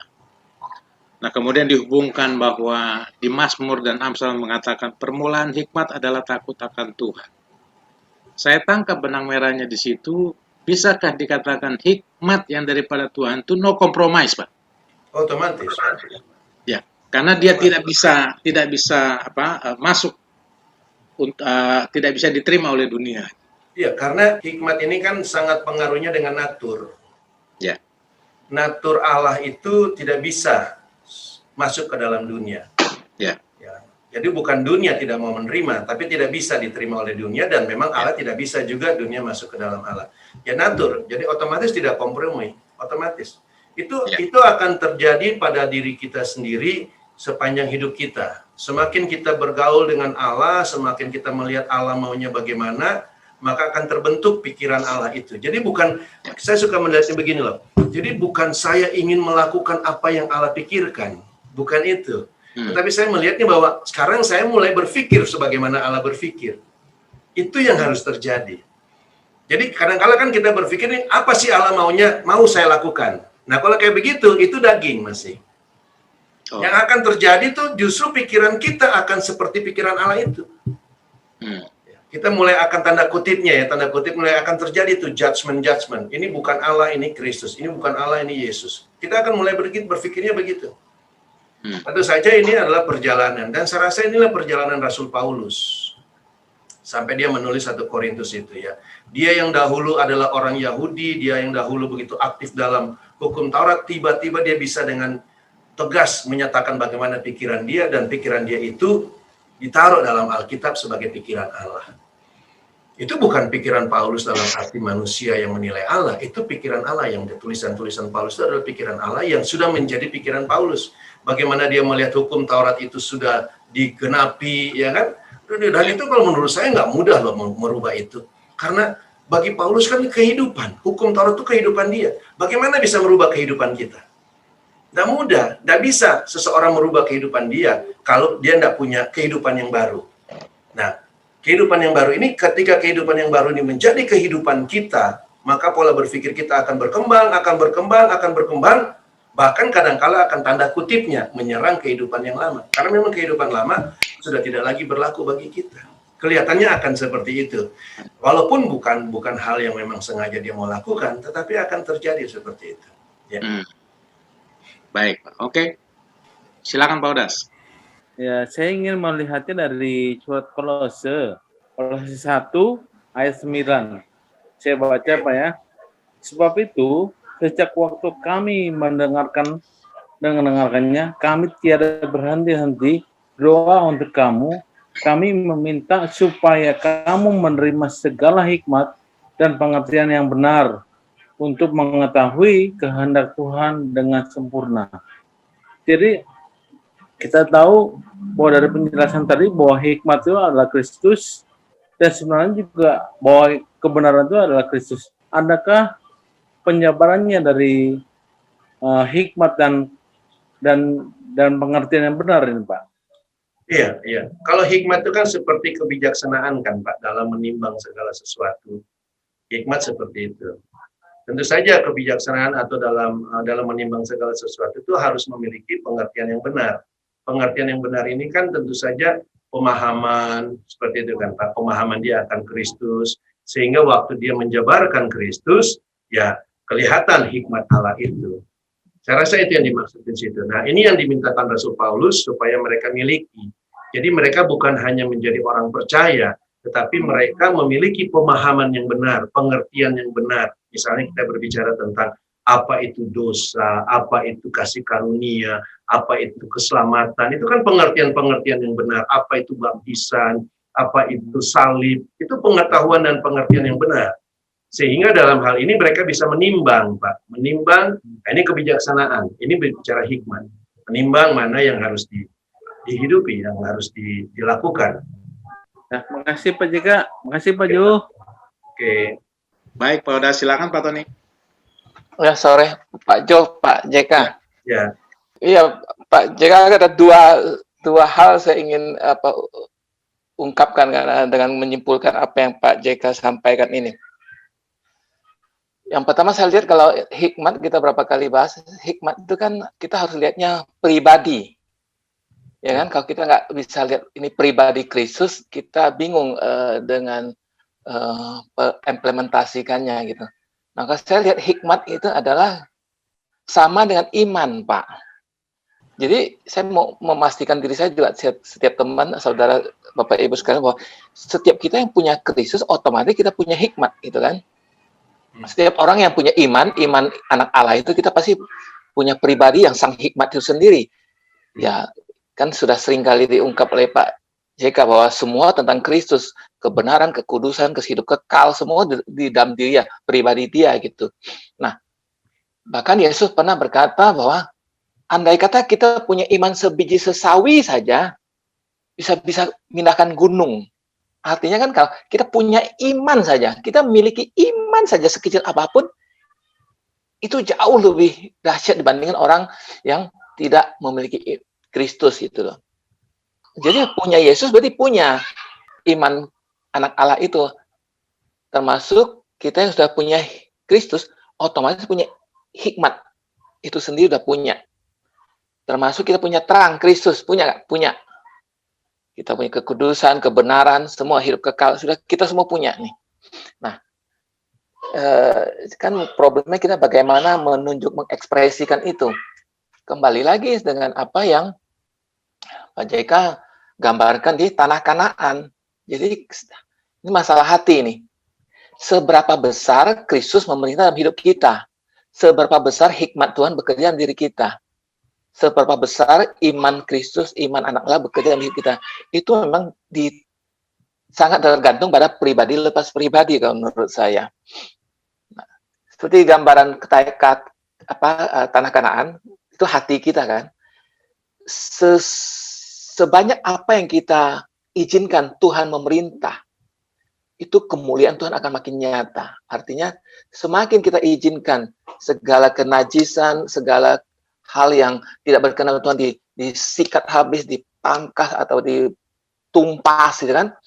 Itu kan bagian dari manusia daging kita bicara kan. Sebesar apa yang kita izinkan manusia daging kita dimatikan, dihancurkan, sebesar itu pula lah Kristus memerintah makin besar dalam kehidupan kita. Sebesar itu pula lah hikmat Tuhan bekerja dalam diri kita. Sebesar itu pula iman anak Allah bekerja dalam diri kita, dalam kehidupan kita. Untuk memudahkannya, saya membayang tadi apa ya kira-kira menjadikan ilustrasi ini hanya ilustrasi saja ya Bapak Ibu, memudahkan bagaimana kita bisa makin hari itu bisa makin besar hikmat Tuhan bekerja dalam kita. Nah, saya analogikan dengan segelas minyak ini, ya, minyak goreng gitu, ada dalam satu wadah, satu gelas, anggaplah gitu. Nah, itu saya anggap itu minyak itu adalah manusia lama kita, manusia daging kita, Adam yang lama. Nah, ketika Kristus kita terima, saya anggap itu ada setetes air masuk dalam gelas itu. Semakin banyak kita mengerti, dibukakan, sejak itu kan Tuhan bukakan dirinya dalam diri kita. Apakah hikmat, apa itu karunia, semua tentang Kristus kan, tentang kebenaran. Jadi hikmat itu kan mengenal kebenaran yang ada dalam Kristus yang memerdekakan kita. Semakin banyak kita terima, kita serap Kristus, serap kebenaran Kristus itu, artinya air makin banyak masuk ke dalam gelas itu. Yang luber itu kan minyak. Yang puji Tuhan kan air sama minyak itu selalu minyak di atas, air di bawah kalau kita tuangkan, ya kan? Karena air lebih berat dari minyak. Makin banyak air kita masukkan dalam gelas itu, makin luber dan berkeluarlah itu minyak terbuang. Lama-lama dengan isi terus air, lama-lama air penuh, gelas itu penuh dengan air, minyak hilang, ya kan? Terbuang gitu. Nah, itu mungkinlah seperti itu saya membayangkan proses kita, bagaimana kita dipenuhi oleh hikmat Kristus, dipenuhi oleh kebenaran Tuhan, kekudusannya, karunia, segala macam. Yang disebut lama-lama kita dipenuhi oleh kepenuhan Kristus, kepenuhan Allah. Nah, itu mungkin prosesnya. Makin kita banyak menyingkirkan manusia lama kita, hikmat manusia kita, hikmat duniawi, diganti dengan hikmat Kristus yang melakukan segala sesuatu dengan kehendak Kristus dan kehendak Allah. Di situ kita menuju kepenuhan Allah itu sendiri, kepenuhan Kristus itu sendiri. Memang kita nggak bisa nilai diri kita. Kapan kita diketahui kita dipenuhi oleh Kristus, tentu yang bisa nilai orang lain. Ketika orang lain lihat hidup kita, perkataan kita, hidup dengan segala karakter kita, orang akan lihat kok. Ada terang apa enggak? Ini hidup sama-sama gelapnya atau sama-sama reseknya, sama-sama dengan dunia, sama dengan brengseknya, atau kita beda. Disitulah kita bisa membuktikan kita ini dipenuhi oleh Kristus atau cuman kulitnya saja atau casingnya saja, isinya sama, tipu sana tipu sini, orang bilang orang dunia kena. Banyak sekali kita lihat orang-orang yang mengaku KTP Kristen pakai salib, kelakuannya di penjara penuh, ya kan? Di medsos kita dengar banyak sekali yang jatuh. Itu yang membuktikan bahwa casing doang dia, Kristus isinya nggak ada gitu. Nah, tapi ini kan kita bicara dengan orang yang kita sama-sama dalam memiliki Kristus. Nah, itu prosesnya. Kepenuhan Kristus ini memang butuh waktu, butuh proses ya, butuh kembali ke waktu memang. Nah, jadi saya rasa yang saya simpulkan itu makin jelas bahwa hikmat itu sudah ada dalam diri kita, seperti iman kita sudah punya. Cuma tergantung besar kecilnya kan setiap orang kan Tuhan yang tahu. Tuhan yang bisa nilai, kita nggak bisa nilai diri sendiri, kecuali orang lain juga bisa nilai diri kita. Kita ini sudah seperti apa gitu kan? Apakah bicara dari pembicaraan juga orang bisa nilai. Ini masih anak-anak atau bayi atau dewasa rohani segala macam. Ada Kristusnya nggak segala macam, itu orang lain yang bisa nilai, kita sendiri nggak bisa nilai jujur. Seperti Alkitab tadi katakan, orang lain yang bisa nilai kita ini beda atau dunia anggap kita masih sama atau musuh dunia gitu kan. Nah itu satu Pak yang saya simpulkan. Ini kedua Pak. Ya. Kalau kita lihat tadi Pak Yahya bilang hikmat itu sudah ada sejak asal mulanya. Tapi sedangkan Adam dan Hawa ya, sama sekali tidak memiliki hikmat. Nah, mungkin dia punya hikmat tapi melakukan hal di luar Kristus, di luar kehendak Bapa Allah gitu. Tapi di sisi lain orang yang terima hikmat itu kita tahu bahwa harus mati lahir baru. Artinya ada perubahan paradigma di situ. Berarti tetap Tuhan membutuhkan casting manusia juga ya Pak Yahya, karena butuh manusia walaupun dilahirkan dari keturunan Adam ini yang begitu banyak miliaran manusia berdosa, manusia yang hidup dalam kegelapan, hidup dalam dusta. Tapi satu-satu Tuhan akan tangkap mereka, tetap mereka akan apa ya? Apakah itu akan ada waktunya Tuhan tangkap mereka untuk Tuhan akan mengubah itu paradigma mereka untuk change menjadi manusia roh. Yang tadinya daging diubah, ditangkap, pada waktunya ditangkap, diubah menjadi anak-anak Allah. Gitu. Apakah seperti itu prosesnya Pak? Sehingga kita lihat dunia berjalan sedemikian rupa dari awal sampai Kristus datang tetap berkembang biak gitu ya kan. Dan tidak akan berakhir malah dunia ini. Tapi yang akan terjadi mungkin seperti kita ditangkap Tuhan, diberikan pengertian di tahun 2010-an gitu ya kan. Mungkin waktu berjalan itu akan terus saring atau memilih dari sekian banyak manusia di muka bumi ini untuk menjadi anak-anaknya. Seperti itu nggak Pak? Iya, kalau berbicara tentang dunia bagaimana, ya pasti dunia tidak akan berubah karena dia kan cuma benda aja, akan selamanya begitu. Apakah dia akan hancur atau dia tidak akan hancur, ya itu dunia. Dunia ya tetap akan ada sebagaimana apa adanya dunia. Di dalam perjalanan dunia inilah, di dalam perjalanan sejarah inilah tentu saja adalah orang-orang yang dilahirkan baru. Jadi bukan orang dirubah menjadi rohani ya, tetapi orang dilahirkan baru. Iya, itu maksudnya. Jadi bukan proses dari daging kepada roh, tetapi dua natur yang berbeda yang diberikan pada kita natur yang baru. Dan ini akan tetap terus berlangsung. Nah, dalam natur yang baru inilah baru kita bisa melihat atau menerima hikmat ini.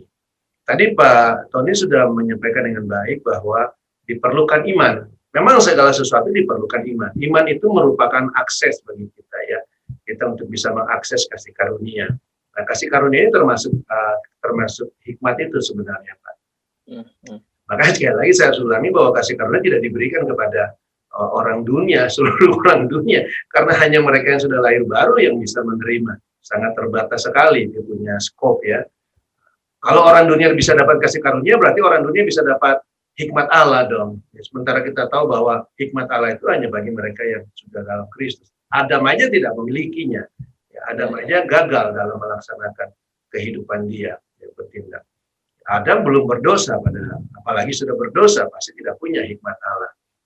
Nah, ketika kita memiliki iman, iman ini kan melihat realita Kristus. Kristusnya dikasih lihat pada kita. Nah, ketika kita melihat realita Kristus ini, barulah muncul pemahaman, kan? Muncul pemahaman. Pola berpikir kita dibentuk di situ. Tentu saja dengan Roh Kudus menuntun kita. Tentu saja misalnya dia merefer kepada peristiwa apa, ayatnya mana dan sebagainya, kupasannya bagaimana. Itu diungkapkan oleh Roh Kudus pada kita. Disinilah muncul cara kita berpikir. Oh begitu ya, oh begini ya. Nah, inilah hikmat yang terbentuk. Inilah pikiran Allah yang dibentuk. Sekali lagi pikiran Allah hanya bisa dibentuk dalam diri kita. Ya. Ini yang terbentuk. Dan nanti dengan pikiran yang sudah, dengan pemahaman yang sudah kita miliki semua ini, begitulah caranya kita bertindak dalam dunia ini. Begitu pula caranya kita bertindak, atau misalnya caranya kita berdoa kepada Allah. Nah, begitulah caranya. Begitulah dalam hal kita memahami segala bentuk-bentuk ibadah yang ada dalam dunia ini. Itu dengan pikiran Allah seperti itu. Dengan cara Allah melihatnya. Ya. Seperti misalnya dikatakan oleh Yesus kan bahwa Allah mencari penyembah-penyembah yang menyembah dia dalam roh dan kebenaran. Maka kita tidak akan melihat bahwa menyembah dalam roh dan kebenaran itu yang bla bla bla bla bla gitu kan, yang mengambang-ngambang itu lalu mereka sebut dengan roh. Bagi kita itu bukan roh. Iya kan? Itu ya mengambang-ngambang gitu. Nah, jadi kita bisa mulai menilainya nanti seperti itu, menurut pemikiran Allah. Jadi bukan menurut pikiran manusia. Menurut pikiran manusia menyembah dalam roh itu ya itu. Yang kalau sudah diangkat dengan musik yang syahdu dengan nada C, A, B dan seterusnya, itu sudah diatur semua. Lalu mereka pikir itu menyembah dalam roh. Padahal berbeda sekali dengan hikmat Allah. Hikmat Allah menyatakan pada kita menyembah dalam roh ya harus dalam Kristus, harus dalam roh, harus dalam kehidupan yang baru, kehidupan yang roh. Baru bisa terjadi penyembahan. Jadi pemahaman-pemahaman ini akan membentuk semua itu. Dan sekali lagi tentu saja dimulai dengan iman. Ya. Jadi sehingga di dalam Kristus kita bisa melihat beberapa stepnya, ada iman, ada kasih karunia, ya. Dan dalam kasih karunia itu semua Kristus itu yang diungkapkan. Oke, Pak. Ya, thank you, Pak. Makasih, Pak Jo. Lanjut. Baik, Pak Tony. Terima kasih, Pak. Pak Jo. Ya, Pak Mesa, silakan Pak Mesa. Terima kasih Pak Jo. Baik Pak Yahya, saya melihat kembali ke Salomo dengan mengacu atau merefer ke 1 Yohanes 5 ayat 19 sampai 21. Di ayat 20 ada kata, akan tetapi kita tahu bahwa anak Allah telah datang dan telah mengaruniakan pengertian kepada kita, supaya kita mengenal yang benar dan kita ada di dalam yang benar, di dalam anaknya Yesus Kristus. Dia adalah Allah yang benar dan hidup yang kekal. Ayat 21, anak-anakku waspadalah terhadap segala berhala. Ini saya hubungkan dengan Salomo. Saya ingat pendeta-pendeta dulu waktu saya masih belum nikah, itu mengatakan Salomo dalam mimpi dia minta hikmat kepada Allah. Lalu pendeta-pendeta mengatakan bahwa hikmat itu adalah Kristus. Nah, kalau di ayat 20 mengatakan bahwa anak Allah telah datang, artinya pada waktu Salomo kan anak Allah belum datang. Berarti pengertian tentang Kristus itu apakah belum ada di dalam pemahaman dan pikiran Salomo. Sehingga pada akhir hidupnya Salomo akhirnya jatuh ke dalam dunia berhala. Ini yang saya mohon Pak Ika tolong jelaskan. Terima kasih. Iya. Sebenarnya Salomo maupun Adam dan Hawa itu tidak berbeda, ya. Jadi sekalipun mereka diberikan hikmat-hikmat Allah, namun kan mereka juga punya hikmat manusia. Tetap mereka jenisnya kan manusia. Nah, kepada Adam dan Hawa dikasih lihat akan Kristus. Jadi waktu Allah memperkenalkan seluruh Taman Eden, seluruh ciptaan yang ada, binatang-binatang, pohon-pohon, bahkan pohon yang ada di tengah taman itu semua berbicara Kristus. Ya kan? Jadi mereka diperkenalkan, dikasih lihat Kristus. Begitu juga kepada Salomo. Salomo diperlihatkan Kristus itu sehingga dia bisa memimpin dengan penuh hikmat, sehingga dia bisa bertindak dengan penuh hikmat. Itu gambaran Kristus. Jadi dia memperagakan Kristus. Namun sekali lagi mereka adalah jenis manusia juga, begitu. Tetap masih ada manusia. Kalau saya sih mau menggambarkannya seperti manusia lamanya belum mati aja lah. Nah, ketika dia menggunakan hikmat-hikmat yang punya pada dia, ketika dia menggunakan hikmat manusianya, maka dia menilai Allah, ya, dia menilai Allah sama seperti Adam dan Hawa kan menilai Allah. Sama seperti Salomo menilai Allah. Kenapa? Karena dia mensupport penyembahan berhala daripada istri-istrinya, ya. Jadi dia sudah beralih dari Allah. Bisa saja terjadi seperti itu. Jadi bukan berarti mereka dahulu belum melihat Kristus. Mereka melihat Kristus, tetapi melihat Kristusnya dalam gambar Kristus yang diberikan pada dia. Tetapi Yesus belum datang, tentu saja dalam arti realita Yesus pada saat itu belum datang. Nah, bagi kita yang sekarang seharusnya lebih dahsyat lagi daripada Salomo, harusnya. Dan kepada kita diberikan hikmat itu, bukan gambaran yang diberikan pada kita. Yang diberikan pada kita itu justru realitanya. Kristus yang sudah datang itu. Nah, bisa bayangkan mereka yang tanda kutipnya berhikmat dalam agama menggantikan Yesus yang sudah datang ini dengan bilang Yesus belum datang. Itu kan bukan hikmat Allah yang mereka beritakan. Justru hikmat manusia. Justru hal itu memperjauh umat Allah dengan realita Kristus yang sudah datang. Walaupun tadi ayatnya jelas katakan bahwa Yesus sudah datang, ya kan? Rasul Yohanes juga bicara di situ tentang Yesus yang roh, yang sudah bangkit, yang sudah datang. Kita orang yang percaya, yang mengasihi Allah, mau tidak menerima realita Kristus itu yang ada pada kita. Dan saya melihatnya betapa dahsyatnya begini, maksud saya. Hikmat yang diberikan pada kita ini jauh lebih besar daripada hikmat yang dimiliki oleh Salomo. Seharusnya. Realitanya begitu. Kenapa? Karena nggak mungkin gambar itu lebih besar daripada realita. Iya. Jadi apa yang dilihat oleh Salomo, apa yang dimengerti oleh Salomo, itu lebih kita bisa mengerti sekarang, harusnya. Ya, tentu saja bukan berarti kita harus membangun bait Allah yang besar, bukan itu tujuannya. Karena kita mengerti bait Allah itu Kristus. Jadi selagi pola berpikir kita masih secara agamawi, maka kita tidak akan bisa melihat realita itu. Realita yang sekarang maksud saya, yang lebih besar, yang tadi Yesus katakan, yang ada di sini lebih besar daripada Salomo, itu yang Yesus katakan. Jadi kalau kita menerima yang ada di sini, Yesus itu, maka kita pasti harusnya lebih besar daripada Salomo. Dalam hal realita ya. Ya Pak. Terima kasih Pak Yahya, jelas Pak. Terima kasih. Lanjut Pak Jo. Oke. Baik. Ya Pak Jo. Ya, silakan Pak Joseph. Ya Pak Yahya. Ya, Mau Pak. tanya Efesus 1:17 kemana maksudnya ya Pak ya? Dan meminta kepada Allah Tuhan kita Yesus Kristus, yaitu Bapa yang mulia itu, supaya memberikan kepadamu roh hikmat dan wahyu untuk mengenal Dia yang benar. Oke, kenapa Pak? Ya maksudnya untuk pengenalan akan Kristus ya Pak ya? Iya, betul. Jadi meminta untuk roh membukakan kepada kita, itu maksudnya. Bukan ada roh lain begitu ya. Iya. Supaya Roh Kudus, supaya Allah memberikan kita hikmat dan wahyu. Dan ini bagus sekali, dia kaitkan hikmat dengan wahyu. Artinya hikmat itu sangat terkait dengan pewahyuan. Pewahyuan artinya kan kalau kita bicara wahyu itu kan Kristus yang diungkapkan kan.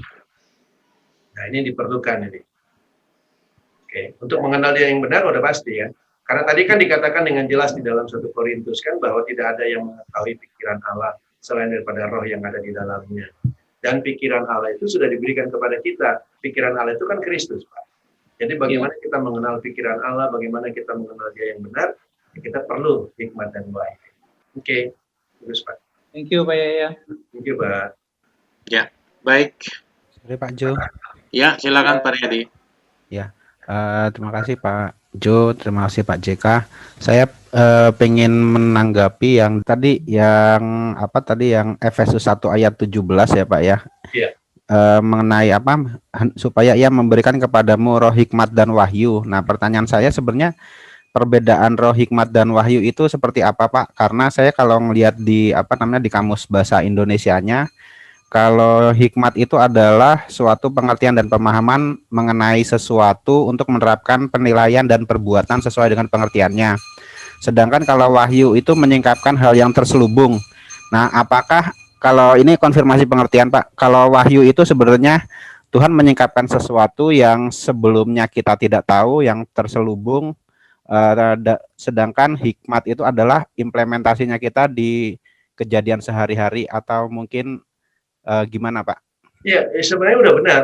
Jadi wahyu itu kan pewahyuan itu ya yang tadinya terselubung diungkapkan kan, dibukakan kan. Dan yang tadi kita katakan apa yang tidak dilihat oleh mata, apa yang tidak didengar oleh telinga, nah itu dia. Semua itu diungkapkan dan itu Kristus. Nah, dari apa yang diungkapkan ini, ya kan? Ini kan sebenarnya istilahnya kan kepada kita yang pertama kali kan dikasih lihat iman dulu dong, Pak. Sebelum ada pewahyuan kan iman dulu. Ada Kristus. Nah, iman ini yang kita lihat ini kemudian diungkapkan, diwahyukan, dibukakan pada kita. Yang kita lihat itu diterangkan, diberikan pengertian kepada kita. Nah, dari pengertian yang ada ini, barulah kita bertindak dengan hikmat, dengan pikiran yang dihasilkan melalui pewahyuan ini, Pak. Ini hikmat. Jadi hikmat ini pikiran Allah itu. Tentu saja dalam bertindak, dalam berkata-kata, dalam mengungkapkan segala sesuatu yang kita hidupi, itu dia hikmat. Oke. Tadi Bapak gunakan kata-kata itu cukup bagus karena itu dari Kamus Besar Indonesia. Coba Bapak baca lagi tadi hikmat menurut itu. Oh ya, kalau hikmat atau wisdom ini adalah suatu pengertian dan pemahaman yang dalam mengenai sesuatu atau kejadian atau situasi yang menghasilkan kemampuan untuk menerapkan persepsi, penilaian, dan perbuatan sesuai pengertiannya tersebut. Iya, Gitu, Pak. itu memang penjabaran dari kata hikmat. Nah, kalau Bapak lihat situ kan berarti harus ada dasar dulu dari hikmat ini kan. Betul. Dasar ini adalah si wahyu ini, pewahyuan ini. Hmm. Nah, pewahyuan ini dasarnya iman. Gitu. Jadi kita tidak mungkin diberikan pewahyuan kalau tidak ada iman. Kalau kita belum melihat Kristus, misalnya kepada saya dikasih lihat Kristus begini, penebusan. Nah, penebusan ini akan diterangkan kepada kita, diungkapkan apa itu penebusan. Gitu ya. Dan akan mengagetkan kita, akan bertentangan dengan pemahaman kita. Nah, ketika kita melihat penebusan itu apa, pemahaman yang kita sudah pahami, lalu kita terapkan. Begitu pula yang kita sampaikan kepada orang, apa yang kita lihat itu, walaupun bertentangan dengan orang kita sampaikan. Nah, itu keluar dari hikmat Allah, pikiran Allah yang sudah menjadi pikiran kita, pikiran Allah yang dibentuk. Jadi pikiran Allah sekali lagi bukan hal yang sulit bagi mereka yang sudah lahir baru, karena pikiran Allah harus menjadi pikiran orang yang lahir baru. Kadang-kadang kan orang mendengar pikiran Allah kok bisa jadi pikiran kita, itu sesuatu yang luar biasa. Menurut saya itu bukan sesuatu yang luar biasa, itu yang normal justru. Justru kalau orang lahir baru tidak punya pikiran Allah, itu abnormal. Justru kita harus melihat tuh. Jadi betapa derajat istilah kita berbeda sekali derajat kita dengan derajat manusia duniawi. Sangat berbeda. Sehingga kita bisa menilai segala sesuatunya menurut yang Allah lihat. Termasuk ciptaan, termasuk ya segala isi dunia ini. Kita bisa menilai. Tentu saja kita bisa menilai itu. Sekali lagi saya katakan tadi, tergantung Kristus yang diungkapkan. Nah, semakin kita sering melihat, semakin kita sering belajar dengan roh itu, mengenal Kristus, memahaminya, maka semakin terbentuk. Itu nggak perlu sekolah, istilahnya gitu. Karena itu kan kehidupan, hikmat itu kehidupan kok. Ya. Oke. Artinya sebenarnya ini inline sekali ya Pak ya. Jadi bahwa sebenarnya yang mengajarkan itu bukan manusia tapi Tuhan sendiri gitu ya Pak. Karena kalau misalnya kita kekurangan hikmat, kita tidak disuruh minta kepada manusia tapi disuruh mintanya kepada Tuhan. Mungkin itu ya Pak ya. Oke, thank you. Dan yang bersyukur kita sudah tahu bahwa itu lewat pewahyuan bukan lewat sekolah. Dia tidak bilang kan lalu pergilah ke nabi-nabi, pergilah ke rasul-rasul, pergilah ke pendeta, enggak kan? Dan artinya kita sudah mulai mengerti dan kita sudah harus bisa menerima pewahyuan, itu sangat penting bagi kita. Masing-masing orang harus menerima pewahyuan itu dan kemudian penerapannya. Nah, di situ kita bisa melihat betapa kita sudah harus mulai berani. Istilahnya, oh ada pemahaman Kristus diungkapkan pada saya ini, ya saya harus berani bertindak karena itulah kehidupan saya. Itu yang sebenarnya itu yang dikatakan di tempat lain. Ketika Kristus dinyatakan, maka kamu juga. Jadi ketika Kristus kepada saya diungkapkan Kristus itu, maka begitulah saya. Sayalah seperti yang Kristus diungkapkan itu. Gitu ya. Oke, thank you Pak. Ya, seringkali saya memahami pertanyaan Pak Aryadi ini Pak, karena seringkali di gereja itu diajarkan bahwa ada namanya roh pewahyuan. Jadi hanya orang-orang tertentu saja wahyu itu diberikan. Iya. Dan hanya khusus yang bernama Wahyu aja kan maksudnya. Kira-kira gitu. Sehingga memang tujuannya untuk membuat jemaat itu bergantung jadinya. Iya. Mereka mengeliminasi apa yang menjadi sebenarnya karunia dari setiap orang yang percaya pada Kristus harusnya ada gitu, dieliminasi oleh mereka, lalu dibuat dikotominya bahwa yang punya itu hanya yang punya roh pewahyuan saja.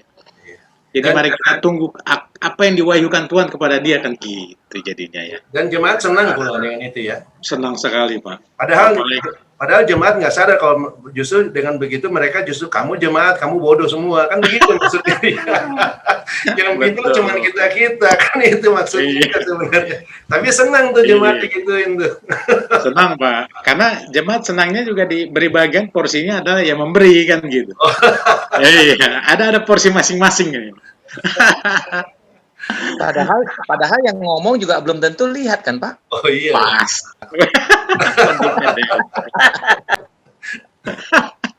Orang buta menuntun orang buta benar-benar ayat itu Pak. Iya. Ya, ini juga terkait dengan 1 Korintus 1 ayat 30. Di dalamnya tuh ada wisdom, righteousness, sanctification, redemption. Jadi ada hikmat, ada pembenaran, ada pengudusan, ada penebusan. Sementara kita mungkin banyak yang mengenal dengan pengajaran mengenai justification, sanctification, dan glorification. Dasarnya ketiga yaitu justification, sanctification, sama glorification ini dicopot dari ayat-ayat tertentu, lalu digabung, dibuat satu formula. Bahwa begini loh urutannya, bahwa pertama itu nanti dibenarkan dulu, kemudian disucikan, baru nanti kalau masuk surga dimuliakan. Itu satu formula yang mungkin sering kali kita di kalangan sini dengar ya. Padahal itu referensinya dari ayat-ayat yang berbeda tuh. Memang source-nya cuma satu, Paulus, apa yang dibilang Paulus. Cuman ayatnya itu dicopot dari kiri kanan. Nah, ada yang satu compact begitu, yang di 1 Korintus 1 ayat 30, di mana di situ sangat jelas. Saya tidak mengatakan ini urutannya, tidak. Tetapi di situ Kristus itu hikmat, pembenaran, pengudusan, dan penebusan. Nah, bagaimana tanggapan Bapak mengenai justification, sanctification, dan glorification itu terhadap 1 Korintus 1 ayat 30 ini, Pak? Ya, ini satu hal yang kalau menurut saya lengkap gitu loh, Pak. Kristus itu bukan sesuatu yang kita jabarkan menurut kita punya pemahaman ya. Jadi kalau kita lihat di sini kan Kristus itu dibuat menjadi kebijaksanaan buat kita, buat menjadi hikmat buat kita. Dan dia adalah kebenaran, dan dia adalah sanctification. Ini tidak ada yang berurut bagaimana di sini. Ya. Tapi ini keberadaan dia sebagai pembenaran kita, dia sebagai pengkudusan kita. Jadi kalau kita ada di dalam dia, kita sudah pasti dibenarkan, kita sudah pasti dikuduskan, kita sudah pasti ditebus. Karena ini keberadaan naturnya Yesus, bukan berarti kita dibenarkan dulu, baru kita dikuduskan, lalu baru kita ditebus. Ini tidak ada urutan seperti itu, tetapi semua predikat ini yang ada pada Kristus itu berlaku otomatis kepada kita yang sudah ada di dalam dia. Nah, itu saja ini perlu pengenalan akan Kristusnya. Tapi tadi apa yang Pak Jo sampaikan itu benar sekali. Begitulah teologi apa. Kan kita sudah tahu, mereka menyusun suatu mekanisme, mereka menyusun suatu sistem, lalu mereka bilang inilah sistemnya Tuhan. Kamu harus dibenarkan dulu, setelah dibenarkan kamu harus disucikan, begitu kan. Jadi itu mereka yang tentukan, bukan mereka menyampaikan hikmat Allah, tetapi mereka menyampaikan hikmat manusia. Nah, kita sudah bisa menilai kan itu ya, dengan cara berpikir mereka. Yang dahulu kita pikir itu hikmat Allah. Tapi lama-kelamaan kita bisa melihat ternyata itu hanya hikmat manusia aja. Dia aja yang susun, beginilah sanctification, harus diginiin.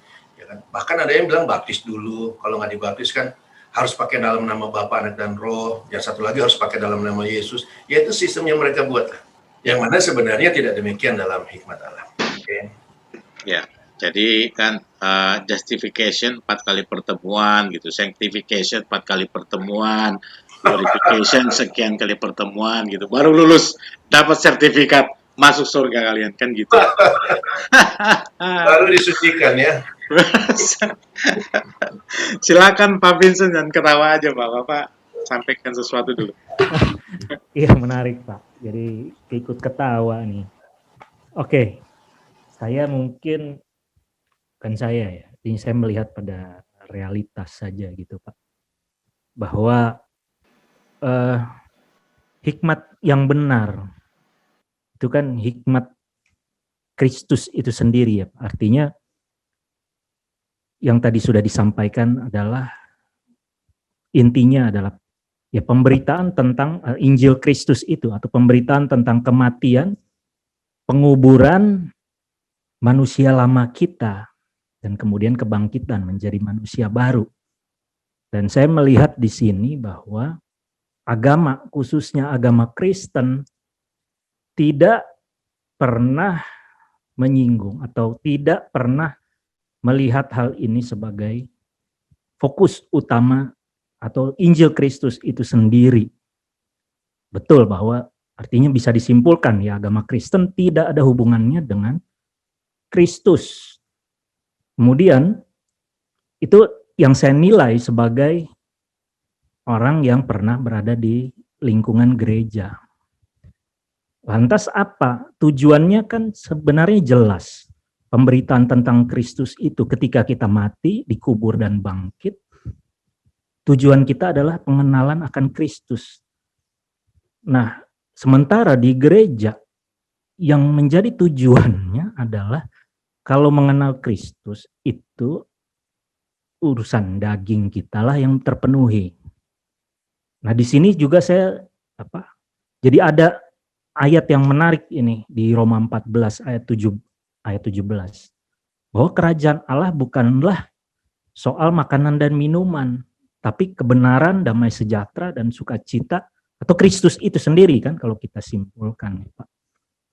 Jadi sungguh merupakan sebuah kesalahan yang fatal kalau agama Kristen mengajarkan bahwa dengan mengenal Kristus, mempercayai Kristus, tadi Pak JK juga sempat singgung, nggak perlulah kalau mau jago bisnis, nggak perlu kalau mau menguasai dunia itu nggak perlu menjadi beragama Kristen atau mendapatkan semua kedagingan kita, ya nggak perlu. Nah, ini yang selalu menjadi acuan oleh orang-orang Kristen bahwa semua itu dilihat dari sudut pandang berkat, bukan tujuan. Tadi kan kita sudah jelas sekali tuh dari apa yang disampaikan oleh Pak Joseph, Pak Odas dan teman-teman, pengenalan akan Kristus. Jadi disitulah saya melihat bahwa kalau menerima hikmat yang benar itu, nah tujuannya adalah untuk kita dibawa pada sebuah tujuan mengenal Kristus secara seutuhnya, bukan urusan makan dan minum kita terpenuhi atau kedagingan kita terpenuhi. Saya menggarisbawahi atau menegaskan itu sih Pak, terkait dengan apa yang kita bicarakan tadi. Jadi mungkin di satu hal lain selain tadi masalah doktrin yang tadi sempat dibilang Kristus sudah datang dan Kristus yang nanti akan datang. Kalau saya lebih banyak melihat pada fokus agama itu melihat tujuan mengenal Kristus adalah untuk mendapatkan kepenuhan akan kedagingan mereka. Yeah. Nah, kemudian itu berurusan dengan urusan kedagingan. Nah, kemudian saya juga mau konfirmasi sedikit Pak JK. Jadi tadi kan dikatakan bahwa hikmat Kristus itu adalah sebuah kekuatan ya Pak ya. Dan saya coba mau sambungkan pada apa yang dikatakan Pak Joshua tadi. Permulaan akan Allah. Apakah itu juga bisa disebut begini Pak? Ketika kita sudah melihat atau melihat apa yang Kristus yang dibukakan pada kita. Artinya hikmat Allah itu menjaga kita akan tetap pada jalan kita yang fokus kepada pengenalan akan Kristus. Jadi tidak lagi berpikir kepada dunia lagi, tidak dibelokkan lagi dengan itu tadi. Hikmat-hikmat dunia, pengertian-pengertian duniawi. Dan apakah seperti itu ya Pak JK ya? Yang dikatakan bahwa pengenalan akan Allah itu artinya kita tahu benar, takut akan Allah itu bahwa kita tahu benar perjanjian yang baru ini. Kalau kita bicara dalam konteks manusia baru, bahwa yang kita jaga itu adalah Kristus yang di dalam kita ini, supaya tujuannya nanti the hope of glory itu bisa tercapai. Apakah seperti itu ya Pak ya? Yeah. Dan tadi kembali lagi ke urusan keagamawian tadi, bahwa memang benar Pak, kalau salib itu dibilang adalah sebuah kebodohan. Saya juga merasakannya sendiri. Jadi bagaimana mungkin kita bisa membuang komunitas kita yang lama, doktrin-doktrin kita yang lama yang menjadi kesayangan kita. Kemudian bahkan anggota keluarga kita yang terdekat, anak, istri, bapak, ibu. Nah, jelas pemberitaan Kristus adalah sebuah kebodohan karena bicara tentang pemisahan. mana yang bukan manusia roh dan mana yang manusia duniawi, atau mana yang berpola pikir roh, jenis roh dengan jenis duniawi. Jadi disitulah Pak, mungkin juga perlu ditegaskan kembali ya Pak JK, kalau dalam penyampaian saya mungkin belum sepenuhnya benar. Ya, begitu Pak Joshua, Pak JK, terima kasih. Oke, baik Pak Vincent.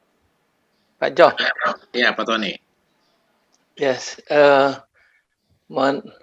menyambung apa yang tadi Pak JK dan Pak Bung Vincent bahas tadi, bahwa benar bahwa kalau untuk dunia, untuk hal-hal dunia, nggak perlu jadi orang Kristen juga bisa lebih hebat mereka itu, karena mereka punya ilmu dunia itu, melakukan hal-hal dunia.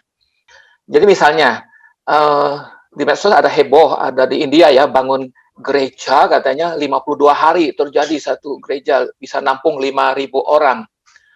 Padahal orang dunia di Cina itu bangun gedung, bangun tempat rumah sakit nggak nyampe sebulan, Pak, bisa nampung puluhan ribu manusia. Mereka bisa bangun karena dengan teknologi. Tapi di sisi lain mereka merasa ajaib itu gereja bisa bangun 52 hari. Nah, itulah pengetahuan yang dicampur adukkan dengan hikmat dunia ya. Ada lagi misalnya selamat dari pesawat itu, misalnya ada keajaiban itu seolah-olah itu hanya karena terjadi kepada orang gereja saja. Padahal saya baca waktu Sriwijaya itu Pak, ada sepasang suami istri orang Polintiana selamat karena dia salah bawa surat rapid yang sudah expired ya, dia sering kali keluar kota gitu, jadi bawa hasil rapidnya salah sehingga tidak bisa masuk pesawat. Nah, itu orang menyaksikan itu, terakhir kalimatnya Amitabha, artinya kan dia Buddha gitu loh, bisa ngalami keajaiban juga. Jadi semua agama punya keajaiban gitu, sehingga saya lihat kok makin banyak yang salah kaprah gitu ya. Bukan tidak berarti kita tidak perlu memuliakan Tuhan ya, tapi ya saya kalau lihat hal-hal sempit seperti itu kita bisa terkecoh gitu loh.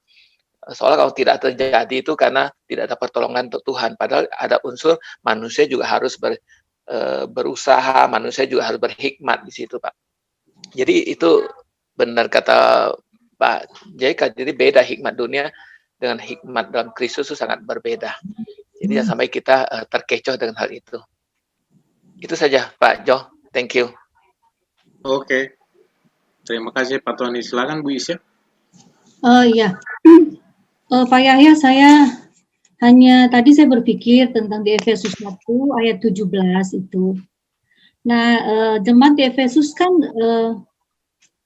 tentunya apakah mereka tidak di dalam Kristus, sehingga Rasul Paulus waktu dia berdoa meminta kepada Tuhan memberikan roh hikmat dan wahyu untuk mengenal dia dengan benar.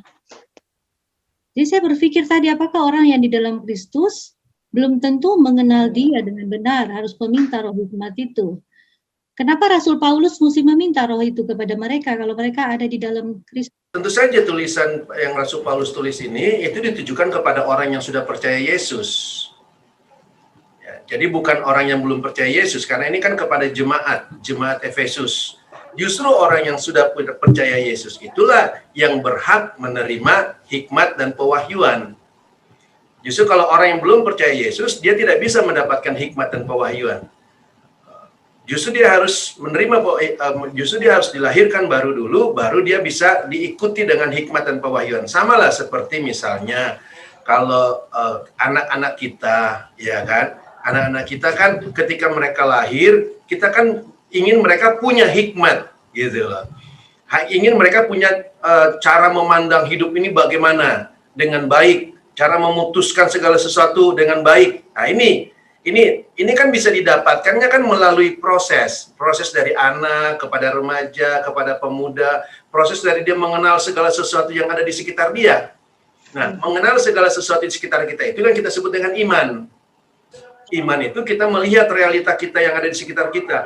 Nah, dari iman yang kita miliki ini, yang kita lihat segala sesuatu ini, maka kita diberi pengertian, ini pewahyuan. Ini yang tadi dimintakan roh pewahyuan itu. Diberikan pengertian, pemahaman oleh Roh Kudus. Dari situlah timbullah cara kita menilai segala sesuatu. Inilah hikmat. Hikmat itu kemampuan kita untuk menilai, memutuskan, itu kan hikmat. Sehingga kita bisa menentukan bagaimana kita harus bersikap sesuai dengan kehendak Allah. Jadi sudah tepat Rasul Paulus memintakan itu kepada mereka yang sudah percaya. Karena kalau kita baca tadi di dalam Efesus 1 ini, jadi konteksnya itu Rasul Paulus kepada orang-orang kudus nih Bu, di Efesus. Orang-orang percaya. Iya, betul. Justru karena dia mendengar mereka ini orang percaya, gitu kan, lalu dia berdoa begitu. Jadi dia mendengar mereka, lalu dia mendengar mereka punya cara hidup. Di dalam dia kamu juga telah mendengar firman kebenaran. Jadi di dalam dia nih orang-orang yang sudah hidup di dalam dia.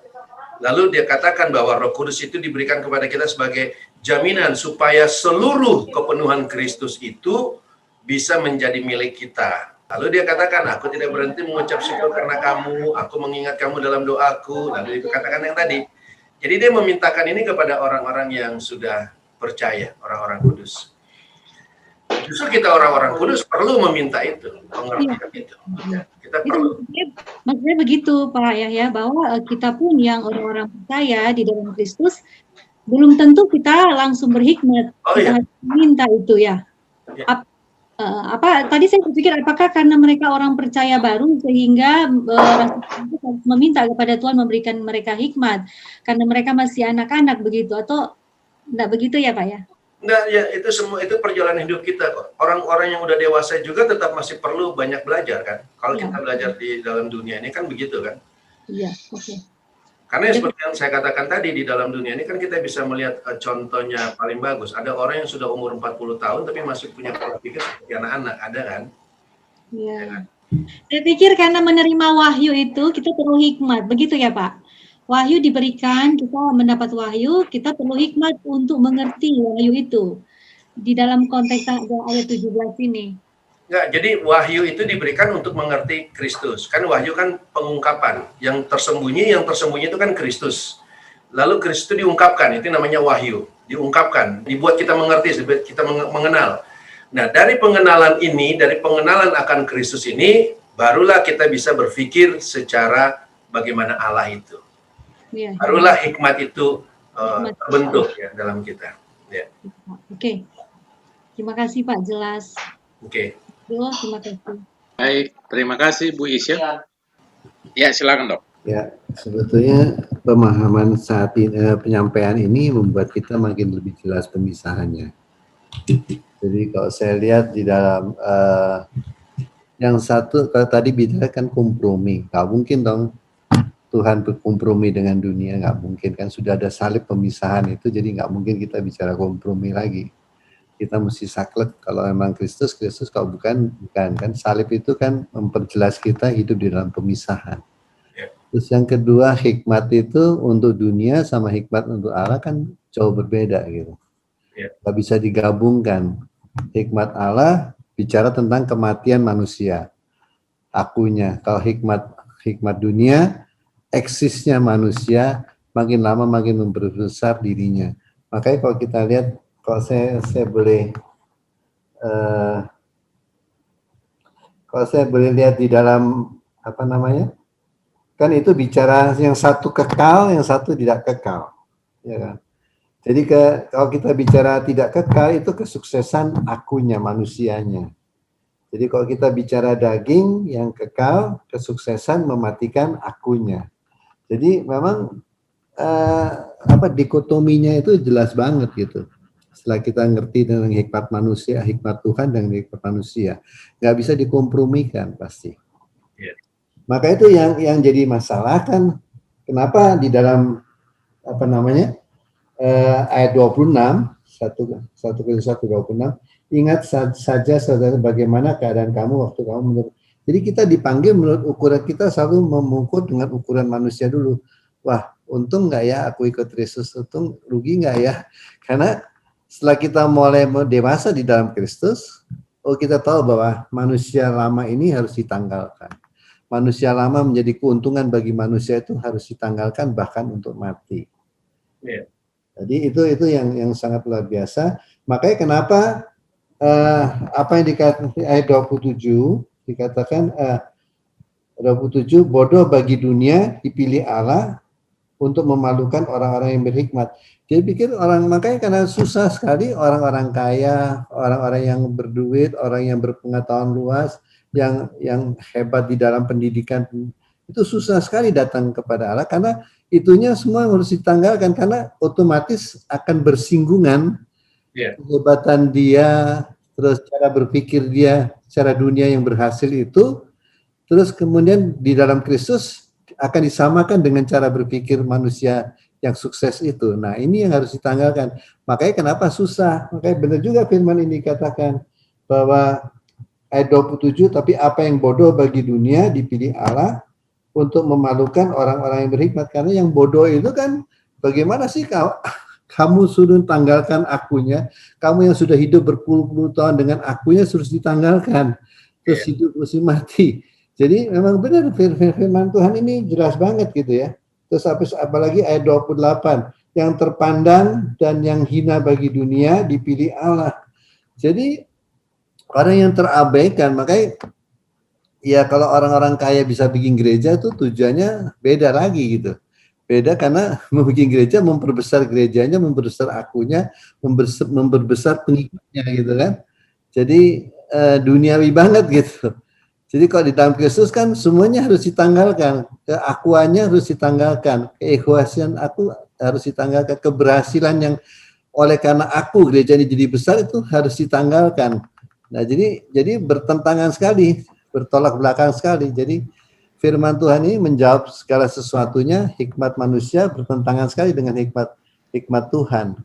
Jadi nggak bisa disandingkan atau dikompromikan satu dengan yang lain. Benar-benar harus ada penanggalan, harus ada pemisahan dengan sangat jelas. Terima kasih nih Pak ya. Terima kasih Pak Jo. Itu dari saya. Ya, saya melihat satu hal yang aneh sebenarnya. Jadi memang unsurnya itu kalau saya lihat bukan soal pada posisi orang itu atau pada harta orang itu. Ya. Karena sekali lagi kan posisi dan harta itu kan cuma benda ya. Tapi ini memang berbicara hati. Jadi benda-benda ini, hal-hal yang tadi dikatakan tadi oleh dokter itu soal posisinya dia, yang terpandang dan sebagainya, itu mempengaruhi hatinya.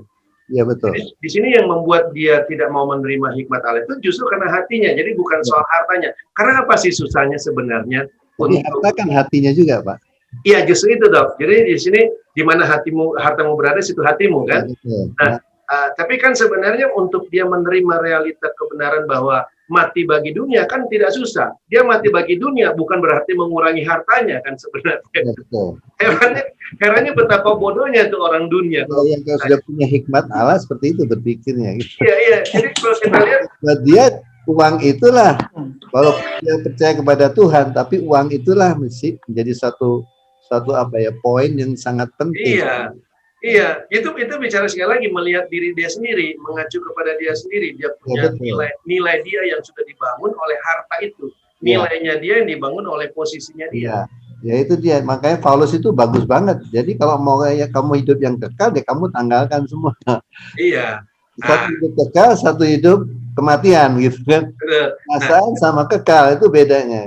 Betul. Saya lihat suatu hal yang sangat jelas banget pemahaman yang Paulus sampaikan itu. 1 Korintus 1 ayat 25, 26, 27, 28 itu sangat jelas banget gitu kan. Iya. Antara manusia dan Tuhan. Antara hikmat manusia, hikmat Tuhan. Ya, ini sama dengan kejadian yang anak muda itu datang pada Yesus kan. Lalu Yesus bilang masih tinggal kurang satu. Dia katakan kan dia sudah bisa mampu melakukan semua kuntoran. Satu hal yang belum kamu. Lalu kan jualah. Nah, ketika Yesus bilang jualah, ketika Paulus bilang tanggalkanlah, ketika Yesus katakan kamu harus mati, itu orang berpikir dia harus jual hartanya. Ya, betul. Dia harus tanggalkan hartanya. Padahal kan dia tidak perlu berbicara harta kalau hatinya memang pada Kristus. Ketika hatinya pada Kristus, dia justru nggak melihat hartanya, dia justru melihat manusia lamanya. Tapi kalau kita lihat di sini, kenapa gereja itu bisa besar? Karena bicara doktrin. Iya. Doktrin selalu bicara akunya. Akunya itu memperbesar gereja ini dengan jumlah yang besar. Jadi semuanya ketujukan kepada aku, padahal itu sebenarnya nothing, mesti dimatikan. Ya, makanya kalau kita bicara tentang pemahaman yang Pak JK sampaikan atau pemahaman yang kebenaran, sulit orang untuk datang. Iya, sulit sekali. Padahal firman Tuhannya jelas. Mereka juga baca yang sama gitu kan. Ya, betul. Tapi mereka menolak itu. Loh bagaimana gitu kan kita masih hidup dalam dunia gitu kan. Mungkin tunggu dia mati kali ini baru percaya. Jadi kompromi itu tidak ada, hikmat manusia itu untuk bisnis, bisnisnya hikmat manusia. Kita nggak bisa pakai hikmat Tuhan untuk bisnis juga nggak bisa, karena memang benar-benar dikotomi. Jadi pemirsa, kalau menurut pandangan saya begitu. Iya. Ya, kalau udah mati Pak Yahya, udah nggak bisa milih lagi Pak. Itu dia, itulah Pak Yosef. Memang benar bicara natur, bahwa kalau naturnya masih manusiawi, dia butuh materi untuk dilihat. Iya, karena materi itu yang bisa menggambarkan levelnya bagaimana. Kan dikasih tapi ketika dalam Kristus itu imateri, jadi kan firman Tuhan bilang asal ada makanan dan pakaian cukuplah. Itu baik, luar biasa. Kita persilakan Pak Yahya untuk memberikan konklusi sore hari ini mengenai hikmat yang benar. Silakan. Ya, saya rasa kita sudah membahasnya sedemikian jauh ya, bahkan sudah kita bisa melihat tulisan Paulus jelas sekali komplit di dalam 1 Korintus 1 dan 1 Korintus 2 berbicara tentang hikmat. Sehingga kita bisa melihat di sini kita harus lebih berhati-hati di dalam menanggapi apa yang kita sebut dengan hikmat. Kalau yang selama ini kita berpikir hikmat itu semua pasti datang dari Allah, maka ternyata di dalam Alkitab dikatakan hikmat itu ada yang datang dari manusia, ada yang datang dari dunia ini. Yang kita tahu bahwa segala pemikiran daripada dunia ini selalu konsepnya adalah pemikiran iblis. Jadi ini bukan cuma soal hikmat manusia, tetapi ini adalah hikmatnya iblis. Jadi hikmat yang dimiliki oleh manusia itu adalah yang hikmatnya iblis. Karena iblis yang memerintah dalam dunia ini. Begitu pula iblislah yang menciptakan sistem pemerintahan dan segala elemen-elemen yang sekarang ada di dalam dunia ini. Nah, di sisi yang lain juga Paulus memperlihatkan adanya hikmat Allah yang tidak bisa dimiliki oleh manusia, hanya bisa dimiliki oleh jenis yang telah bersatu dengan Allah. Dan hikmat Allah ini diberikan kepada setiap orang yang sudah lahir baru, kepada orang yang memintanya kepada Allah. Tentu saja mereka yang sudah lahir baru dan memintanya kepada Allah. Dan tentu saja dengan satu tujuan supaya oleh hikmat ini kita memuliakan Allah. Artinya oleh hikmat yang kita miliki ini pribadi Kristus dinyatakan melalui keberadaan kita tanpa kita harus menyatakan soal teori tentang Kristus, tetapi melalui pola pikir kita, melalui konsep-konsep pemikiran kita yang sudah dibentuk oleh pikiran Allah ini, Kristus justru dinyatakan. Sehingga kita tidak berpikir lagi bagaimana saya memuliakan Allah. Justru pemahaman yang dibangun dalam kita itulah dalam rangka supaya Kristus dinyatakan, dimuliakan.